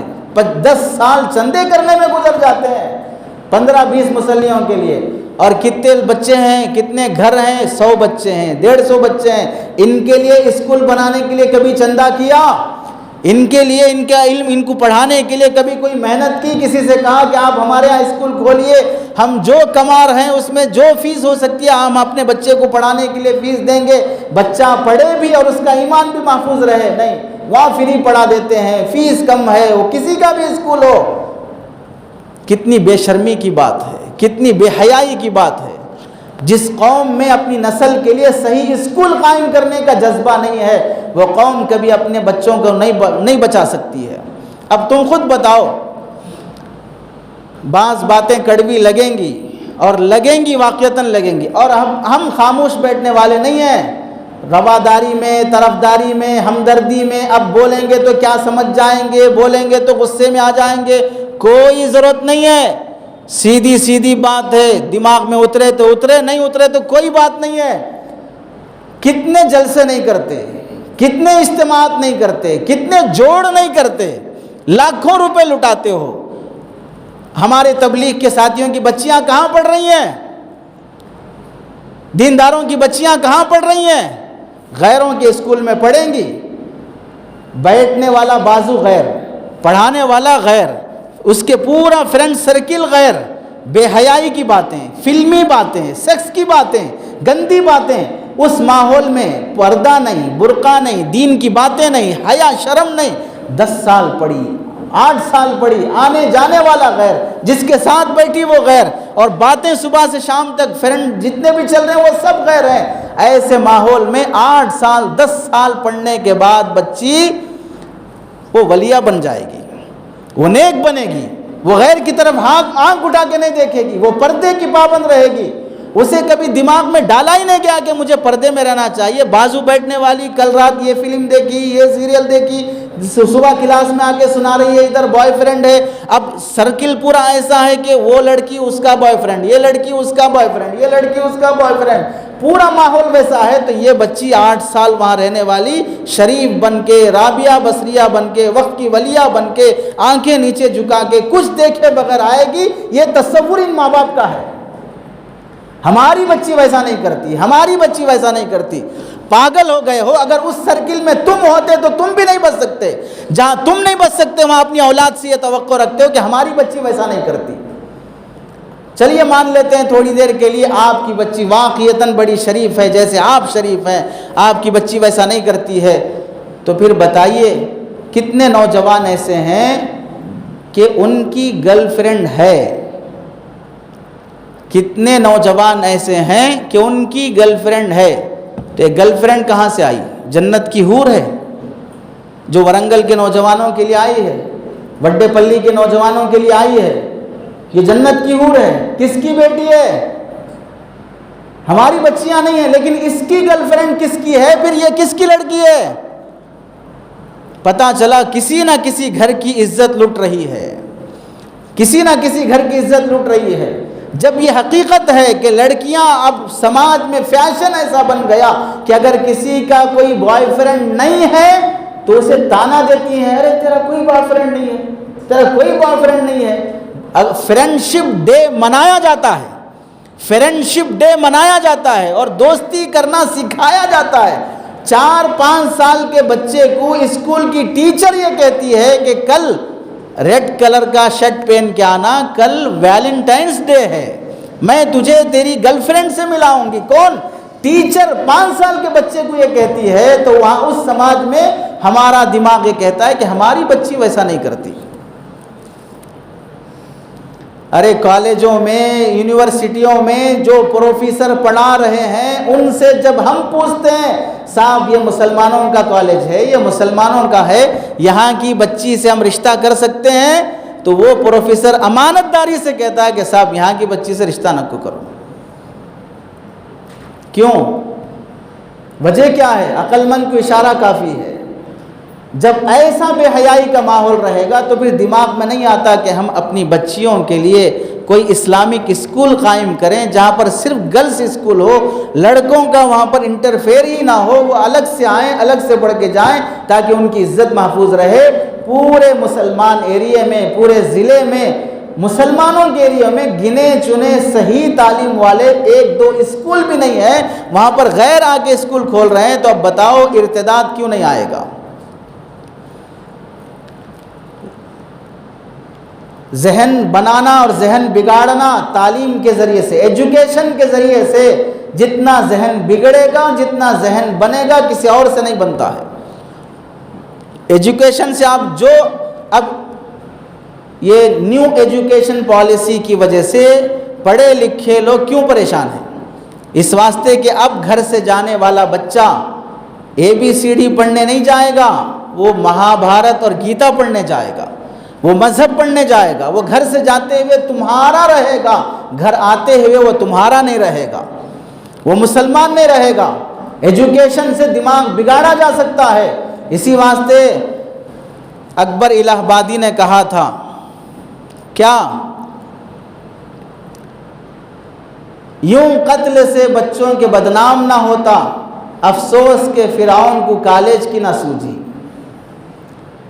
موسیٰ علیہ السلام کے پیدا ہونے کے ڈر سے ہزاروں بچوں کو قتل کر دیا، تو اکبر الہ آبادی کہتے ہیں پاگل ہے، اسے کوئی ایسا آدمی نہیں ملا جو اسے مشورہ دے کہ بھائی تم قتل نہ کو کرو، سیدھے سیدھے ایک اسکول کھول دو، ایک کالج کھول دو، اور کالج میں تم اپنے حساب کا ایجوکیشن دو تو سارے کے سارے فرعون بنیں گے، کوئی موسیٰ نہیں بنے گا۔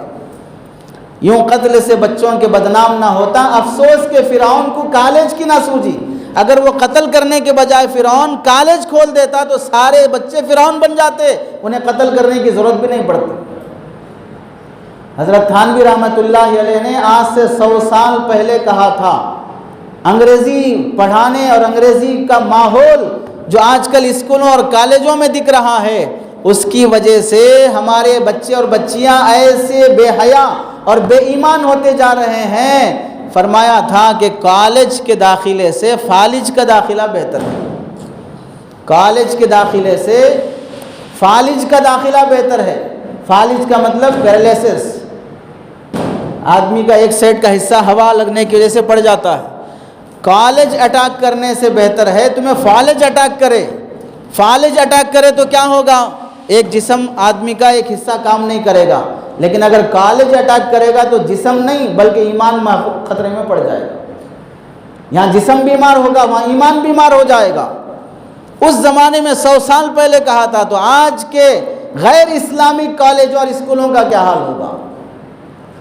مسلمان شادیوں میں کتنا فضول خرچی، اتنی عیاشی، غریب مسلمان لڑکیوں کی شادیاں ہوں گی کیسے جب اپنی شادیوں میں خرچ کم نہیں کرو گے؟ اگر اپنی بچیوں کو بے حیا، غیروں کا بستر بننے سے، حرام نسل جنم دینے سے بچانا چاہتے ہو، اب صرف سننے سنانے سے ہٹ کر جب تک کچھ کرو گے نہیں اس وقت تک یہ نسل بدلے گی نہیں۔ جب تک کچھ کرنے کی ٹھانو گے نہیں اس سے پہلے اپنی بچیوں کو غیروں کے حوالے ہوتے ہوئے دیکھتے رہو گے، روک نہیں سکتے۔ اور کرنے کے کام بڑے آسان ہیں۔ آسان کیا ہے بھئی؟ اپنی شادی سادگی سے کرو، لڑکی والوں پہ بوجھ نہ ڈالو، لڑکی والوں پہ بوجھ نہ ڈالو۔ عورتیں سن رہی ہیں، جب اپنی بچی کا رشتہ آ رہا ہے اور آنے والا جوڑا جہیز مانگ رہا ہے تو ماں بھی کہتی ہے کیا زمانہ آ گیا، شادی میں اتنے خرچے ہوتے، اتنے لاکھ دینا، فلاں کرنا۔ اپنی بیٹی کے جوڑے جہیز مانگنے پر افسوس ہوتا ہے اس ماں کو، لیکن یہی ماں اپنے بیٹے کی شادی کرتے وقت جوڑا جہیز مانگ کے آتی ہے۔ یہی ماں جب اپنے بیٹے کا رشتہ کرتی ہے تو جوڑا جہیز مانگنے جا رہی ہے، اس کے بغیر رشتہ کرنے تیار نہیں ہے۔ مسلمان لڑکی ہے، پارکوں میں غیر لڑکے کے ساتھ گھوم رہی ہے اور گل چھلے اڑا رہی ہے، عیاشی کر رہی ہے۔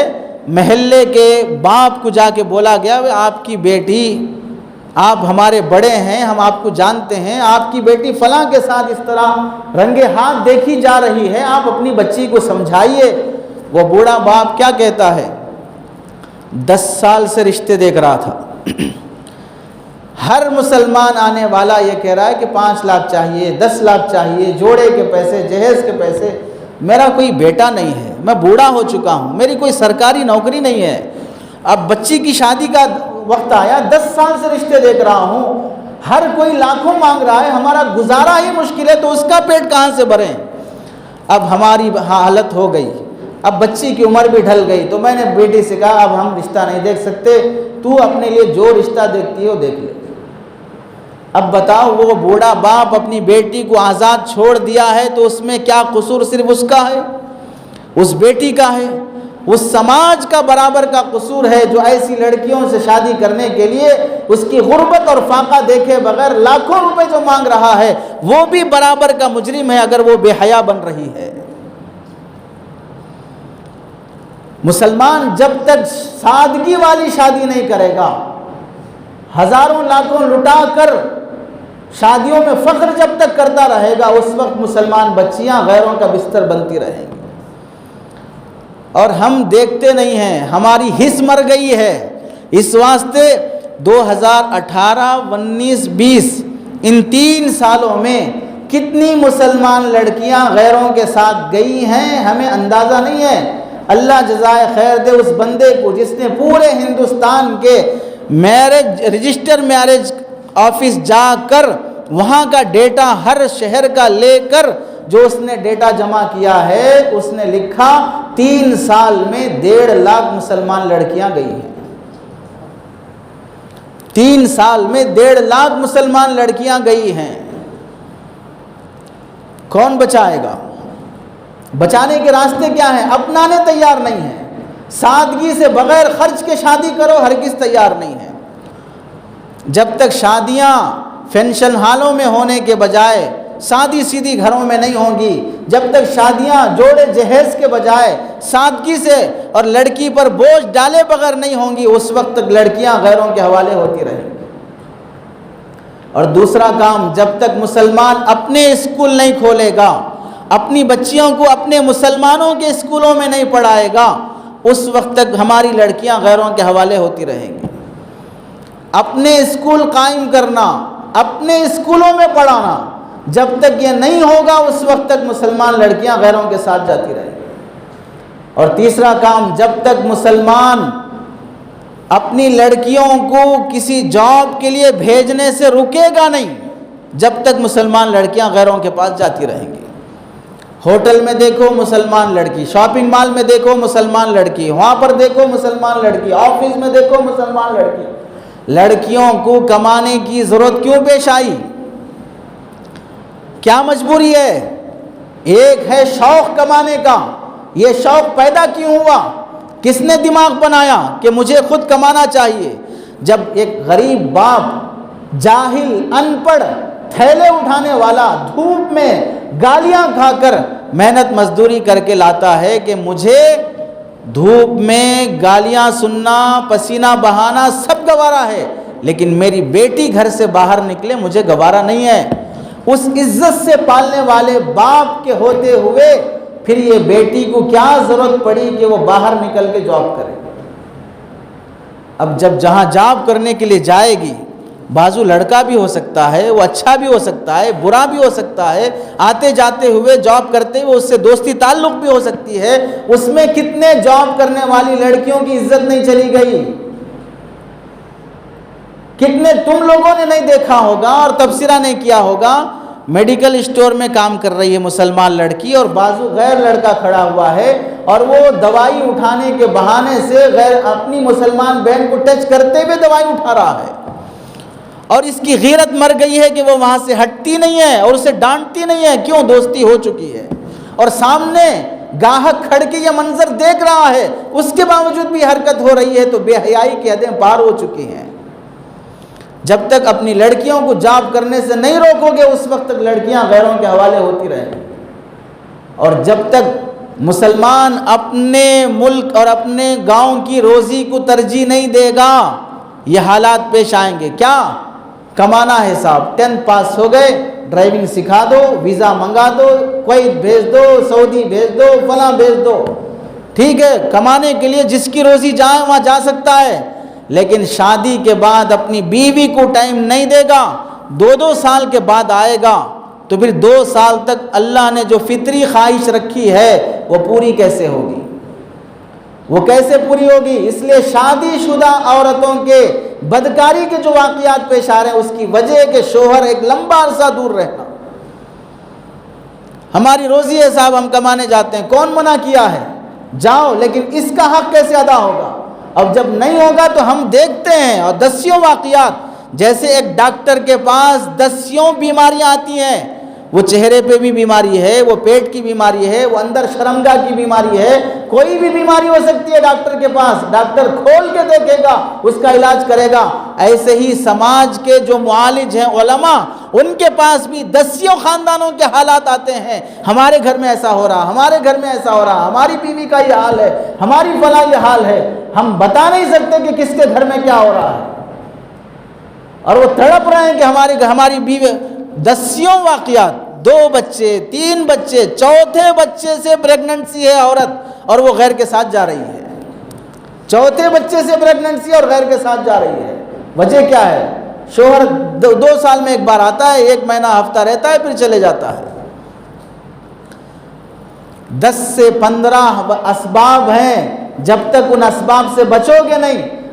جب حضرت عمر کے زمانے میں، پاکیزہ زمانے میں، صحابہ کے زمانے میں، ایک عورت اپنے گھر میں رہ کر سیکس کے اشعار پڑھ رہی ہے، حضرت عمر کو ڈاؤٹ ہوا کہ اندر کیا ہو رہا ہے، دیوار بھان کیا ہے، دیکھا ایک عورت بے قابو ہو کر سیکس کے اشعار پڑھ رہی ہے، ڈانٹا اور کہا شرم نہیں آتی، تمہاری آواز گھر سے باہر آ رہی ہے اور فلاں ہو رہا ہے۔ تو حضرت عمر رضی اللہ تعالیٰ عنہ سے اس نے کہا کہ آپ اجازت کے بغیر گھر میں کیسے آئے؟ میرا شوہر نہیں ہے، میں کیا کروں؟ کس زمانے میں؟ حضرت عمر جیسے پاکیزہ دور کے زمانے میں۔ فوراً حضرت عمر اپنی بیٹی حضرت حفصہ کے پاس آتے ہیں اور پوچھتے ہیں، بیٹی حفصہ نبی کی بیوی ہیں، امت کی ماں ہیں، بے جھجک حیا شرم کے بغیر بتاؤ ایک عورت اپنے شوہر سے کتنے مہینے دور رہ سکتی ہے؟ شریعت کا مسئلہ ہے۔ بیٹی کہتی ہے کہ ابو جان 4 مہینے بس، اس سے زیادہ نہیں۔ عورت اللہ نے نیچر رکھا ہے، فطرت میں رکھا ہے۔ حضرت عمر آتے ہیں اور فیصلہ نافذ کرتے ہیں، جو بھی مسلمان جہاد میں گیا ہے 4 مہینے کے بعد وہ واپس آ جائے، 4 مہینے کے بعد وہ واپس آ جائے۔ جب اس زمانے میں پاکیزہ دور میں لڑکیاں، عورتیں شوہر سے دور نہیں رہ سکتی، کمانے کے بہانے اولاد برباد ہو رہی ہے، بچیاں آوارہ ہو رہی ہیں، بیویوں کی زندگیاں برباد ہو رہی ہیں۔ اب ان اسباب کا حل کیا ہے؟ اپنے گھر کی، اپنے وطن کی کمائی، یہاں رہ کر کمانا، بیوی بچوں کو ٹائم دینا، اور چوتھا کام، شادی سے پہلے اپنی بچیوں کو ہرگز موبائل نہ دو، شادی سے پہلے اپنی بچیوں کو ہرگز موبائل نہ دو۔ جو باپ اپنی بچی کو شادی سے پہلے موبائل دلاتا ہے، اینڈرائڈ موبائل دیتا ہے، وہ خود اپنی بیٹی کو یہ کہتا ہے کہ بے حیائی کے جس راستے پہ جانا چاہتی ہے جا۔ نیٹ اگر آپ اوپن کرو گے تو تم خود بتاؤ اس میں اچھی چیزیں زیادہ ہیں یا بری چیزیں زیادہ ہیں؟ وہ کیسی دنیا ہے؟ آپ اچھا دیکھتے ہوئے بھی برا دیکھنے لگ جاتے ہیں۔ 2 سال کیا پینڈیمک کی وجہ سے اسکول بند ہوئے، آن لائن کلاسز کے لیے موبائل دینا پڑا بچوں کے ہاتھ میں، تو 9 سال کا بچہ 7 سال کی بہن سے منہ کالا کر رہا ہے۔ 9 سال کا بچہ 7 سال کی بہن سے کیوں؟ موبائل کا غلط استعمال ہے۔ وہ اچھے راستے پہ چلتے چلتے ایک لنک اسے مل گئی جو برے راستے پہ لے کے گئی۔ تو کیسے بھروسہ کرو گے جب تم یہ برائی کے دروازے کھول کر اپنے بچیوں کی حفاظت کرنے کی؟ بچوں کو ٹائم دینا، شوہر صبح اٹھتا ہے کس وقت؟ جب کہ بچے سب نہا دھو کے اسکول چلے گئے. شام آتا ہے کس وقت؟ جب کہ بچے کھا پی کے سو گئے. نہ صبح بچوں کو بات کرنے کا موقع، نہ شام بچوں سے بات کرنے کا موقع. ہفتے میں ایک دن ملا، کہیں آؤٹنگ پہ چلے گئے، کھیل کود کے آگے بس. جو شوہر اپنے بیوی اور بچوں کو ٹائم نہیں دیتا تو پھر یہ بچے اپنا ٹائم کسی اور کے پاس گزارتے ہیں. یہ بچے ٹائم کسی اور کے پاس گزارتے ہیں. اور سنو، جو باپ اپنے بچوں کو بچپن میں ٹائم نہیں دے گا، وہ بچے اس باپ کو 55 میں ٹائم نہیں دیں گے، بڑھاپے میں ٹائم نہیں دیں گے. جو باپ اپنے بچوں کو بیبی کیئر میں چھوڑ دے گا، وہ بچے اس باپ کو اولڈ ایج ہوم میں چھوڑ دیں گے. تم نے ہمیں بچپن میں ٹائم نہیں دیا، اب بڑھاپے میں تمہیں ٹائم نہیں دیں گے. اپنے بچوں کو وقت دو، موبائل کا غلط استعمال ہونے مت دو، اور خود بھی گھر میں داخل ہوتے ہی اپنا موبائل کسی ایک کونے میں رکھ دو. بیڈ روم میں کسی کا موبائل نہیں رہے گا، سوتے ہوئے سرہانے کسی کا موبائل نہیں رہے گا. جو جوان یا جو شخص اپنے ساتھ موبائل لے کے سوتا ہے، میں 100% گارنٹی سے کہہ سکتا ہوں وہ گناہ کرتے ہوئے سوتا ہے. وہ گناہ کرتے ہوئے سوتا ہے. وہ عام آدمی کی بات نہیں، وہ پڑھا لکھا ہی کیوں نہ ہو، یہاں تک کہ وہ قرآن حدیث پڑھا ہوا بھی کیوں نہ ہو، اگر وہ سرہانے موبائل رکھ کے سوتا ہے تو اس کا آخری عمل سونے سے پہلے جو ہوگا وہ کوئی بدنگاہی والا کام کر کے ہی سوتا ہے. اور لکھ کے رکھ لو، تم اپنی زندگیوں میں دیکھ لو، گناہ کا آلہ ہاتھ میں رہتے ہوئے یہاں تک کہ اب یہ عالم ہو گیا، سونے کی دعا تک ایک زمانہ ہو گیا پڑے ہوئے مسلمانوں کو، اٹھنے کی دعا پڑے ہوئے ایک زمانہ ہو گیا مسلمانوں کو. گناہ کرتے ہوئے جو سوتا ہے اسے کبھی اٹھتے ہوئے صبح کی دعا کی توفیق نہیں ملتی ہے. فجر کی جماعت سے مہینے ہو گئے محروم ہو کر، فجر کی جماعت سے محروم ہو کر مہینے ہو گئے، آج تک نصیب نہیں ہے. گناہوں کی زندگی آدمی کو نیکیوں سے محروم کر دیتی ہے. گناہوں کی زندگی اللہ کا دشمن بنا دیتی ہے. گناہوں کی زندگی انسان کو خاندانی نفرت اور پھوٹ میں مبتلا کر دیتی ہے. اس لیے اپنی بچیوں کو اور اپنے بچوں کو قابو میں رکھنے کے لیے موبائل کا غیر ضروری استعمال نہ ہو، اور علماء سے تعلق، اللہ والوں کی صحبت، ان کی مجلسوں کی حاضری، یہ ضروری ہے اپنے آپ کو گناہوں سے بچانے کی. ان کے پاس آتے جاتے رہنا ضروری ہے. عطر والے کی دکان کے پاس آتے جاتے رہو گے خوشبو ملے گی، اللہ والوں کے پاس آتے جاتے رہو گے تو دل سنورے گا. جب تک دل نہیں بنتا اس وقت تک نگاہیں محفوظ نہیں رہتی. اپنی بچیوں کو حیا والے لباس پہناؤ، شرم حیا والا ماحول دو، اسلامک اسکول میں چھوڑو، اپنے اسکول قائم کرو، پردے کا کپڑا لباس پہناؤ. جب تک بے پردگی بے حیائی والا لباس رہے گا اس وقت تک مسلمان کسی نہ کسی کے نظر میں اپنی بچیوں کو بھیجتا ہی رہے گا. اسے علماء نے کہا جس طرح قصاب کی دکان پر گوشت لٹکتا ہے تو کتے منہ کھولے کھڑے رہتے ہیں، بکریوں کے ریوڑ کے پاس جا کے منہ نہیں کھولتا کتا. وہاں بھی بکریاں ہیں، یہ بھی بکری ہے جو لٹک رہی ہے، لیکن ریوڑ کے پاس جا کے کوئی کتا منہ نہیں کھولتا. قصاب کی دکان کے پاس منہ کھولے رہتا ہے. کیوں؟ وہ بکریاں چمڑے کے ساتھ ہیں اور ان بکریوں کی چمڑی اتر گئی. جب بکری کی چمڑی اتر جاتی ہے تو کتے منہ کھول کے کھڑتے ہیں، اور جب لڑکی کا لباس اتر جاتا ہے تو پھر درندے منہ کھولے کھڑے رہتے ہیں، گلی کے کتے منہ کھولے کھڑے رہتے ہیں. حیا والا لباس اپنی بچیوں کو دو. چھوٹی بچیوں کو بے حیائی کے لباس پہناتے ہیں علماء، جب منع کرتے ہیں تو پھر ہمارے بھولے مسلمان کہتے ہیں کہ ابھی بچی ہے، 5 سال کی ہے، 6 سال کی ہے، اسے ابھی سے کیا پردہ، کیا حیا، کیا شرم. تو سنو، چھوٹی بچی کو بچپن سے ہی پردہ دو، پردے والا کپڑا دو. اگر بے پردگی کا، بغیر آستین کا، پتلی آستین کا، کمر دکھنے والا، گلا دکھنے والا اس طرح کا ڈریس پہناؤ گے تو سمجھ لو بچیوں کو اگر بے حیائی کا لباس پہناتے ہیں اور اس میں بہانہ بناتے ہیں تو یاد رکھنا چاہیے لوگ بچی ہے، بڑی ہے، عمر میں چھوٹی ہے، عمر میں بڑی ہے، یہ سب نکاح کرنے کے لیے دیکھتے ہیں، ریپ کرنے کے لیے نہیں دیکھتے. کون سے خاندان کی ہے، گوری ہے کالی ہے، بھائی بہن کتنے ہیں، یہ سب کب دیکھتے ہیں؟ جب شادی کرنا ہو اور جب بدکاری کرنا ہو تو اس وقت نہ خاندان دیکھتے، نہ منہ دیکھتے، نہ عمر دیکھتے۔ کیا چھوٹی بچیوں کا ریپ نہیں ہو رہا ہے؟ پھر یہ کہنا کہ ابھی چھوٹی بچی ہے، کیسے کپڑے پہنے تو کیا ہے، بڑی کو پہنائیں گے، فلاں کریں گے۔ بچپن سے ہی بچوں کو حیا میں رکھو، بچپن سے ہی بچوں کو پردے میں رکھو۔ یہ چند کام ہے کرنے کے، جب جا کے ہماری بچیاں غیروں کا بستر بننے سے بچیں گی، ان کی عزت محفوظ ہوگی۔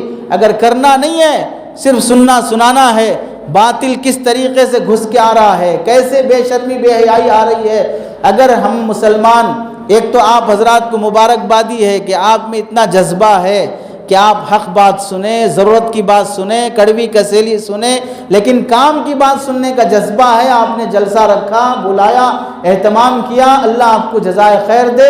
یہ بہت بڑی نعمت ہے جو اس وقت ہے۔ ہمارے بزرگ کہتے ہیں کہ ایک وقت وہ نہ آ جائے کہ ہم دین کی بات سننا چاہتے ہوں لیکن سنانے والے نہ ہوں۔ ہمارے ضمیر کو جھنجھوڑنے کے لیے کوئی ہمیں ملے لیکن سب پر بینڈ لگ چکا ہے کہ اب بول نہیں سکتے۔ وہ دن آنے سے پہلے سن لو اور سنور جاؤ۔ اور دوسری بات یہ ہے کہ ظاہر سی بات ہے کہ بس سننا ہی کافی نہیں ہے، سننا ہی کافی نہیں۔ یہ سننا اس واسطے ہے کہ احساس پیدا ہو، جذبہ پیدا ہو اور آگے کام کریں۔ آپ نے مثال کے طور پہ ایک بلڈنگ بنانا ہے، کیسے بنانا ہے؟ یہ بنیاد رکھنا، یہ دیوار بنانا، وہ چھت ڈالنا، وہ فلاں کرنا، پینٹ مارنا، فلاں کرنا، سب انجینئر صاحب بول دیے، ٹھیک ہے صاحب، اٹھ کے چلے گئے۔ 2 سال کے بعد پھر آئے، آگے بولے پھر انجینئر صاحب ایک بلڈنگ بنانا ہے، کیسا بولے؟ پھر وہ بنیاد بنانا، دیوار بنانا، پینٹ کرنا، فلاں کرنا، پھر 2 سال کے بعد انجینئر صاحب بلڈنگ بنانا ہے، کیسے بولو؟ زندگی بھر بلڈنگ بنانا سنتے رہو گے تو کیا بلڈنگ بن جائے گی؟ ایسے زندگی بھر اپنی بچیوں کو کیسے بچانا ہے سنتے رہو گے، بچیاں بچ جائیں گی؟ بچانے کے لیے کیا کرنا ہے وہ جب تک نہیں کرو گے اس وقت تک نہیں ہوگا۔ جیسے سیڑھیاں گن لینے سے آدمی چھت پہ نہیں چڑھتا، میٹر کلومیٹر جان لینے سے منزل تک نہیں پہنچتا، پیسے گننا آ جانے سے دولت مند نہیں بن جاتا۔ چھت پہ چڑھنے کے لیے سیڑھیاں گننے کے بجائے چڑھنا چاہیے۔ حیدرآباد جانے کے لیے کلومیٹر نیٹ میں سرچ کرنے کے بجائے سفر کرنا چاہیے۔ ایسے ہی مالدار بننے کے لیے 1 2 3 گننا نہیں، مال کمانا ضروری ہے۔ ایسے ہی اپنے بچیوں کو کیسے بچانا سننا نہیں، سننے کے بعد کرنا ضروری ہے۔ آگے جو ہمیں کرنا ہے، اللہ نے جس کو جو طاقت دی ہے، اللہ نے اسکول کھولنے کی طاقت دی، اسکولز قائم کرو۔ مدرسہ کھولنے کی طاقت دی، اپنی بچیوں کو بچانے کے لیے اسلامک اجتماعات جوڑ، ہر گلی میں اسلامک سینٹر قائم کرو۔ اللہ نے طاقت دی ہے، مال ہونے کے بعد آوارگی عیاشی کی شادیوں کے بجائے سادگی سے کرو۔ نوجوان جن کی شادیاں نہیں ہوئی ہیں وہ سنت والی شادی کرنے کا ارادہ کرو، اور جن کی ہو گئی ہے، خواتین بیٹھی ہوئی، دوسری کا ارادہ کرو بول کے تو نہیں بول سکتے، بولے تو پھر گھر میں ہیلمٹ پہن لے کے جانا پڑتا شاید۔ کوسے مول صاحب کو بولے جی دوسری شادی کر لو بول کے جا رہے ہیں، میں بس نہیں ہوں کیا تمہارے ستانے واسطے؟ تو جو جوان ہیں سادگی سے شادی کے ارادے کرو، اور جو اپنے بچوں کے شادیاں سادگی سے کرنے کے ارادے کرو۔ غیر اسلامک اسکول میں ہرگز اپنے بچوں کو نہ چھوڑو۔ وقت سے پہلے اپنی لڑکیوں اور لڑکوں کو اینڈرائڈ موبائل نہ دو۔ زیادہ عرصہ اپنے گھر والوں سے دور نہ رہو۔ اپنی بچیوں کو جاب اور ملازمت کے لیے ہرگز نہ بھیجو۔ یہ کرنے کے کام کریں گے تو اللہ تعالیٰ عزتیں بچائیں گے۔ اللہ سے دعا ہے کہ اللہ تعالیٰ عمل کی توفیق نصیب فرمائے۔ آمین۔ وآخر دعوانا الحمد للہ رب العالمین۔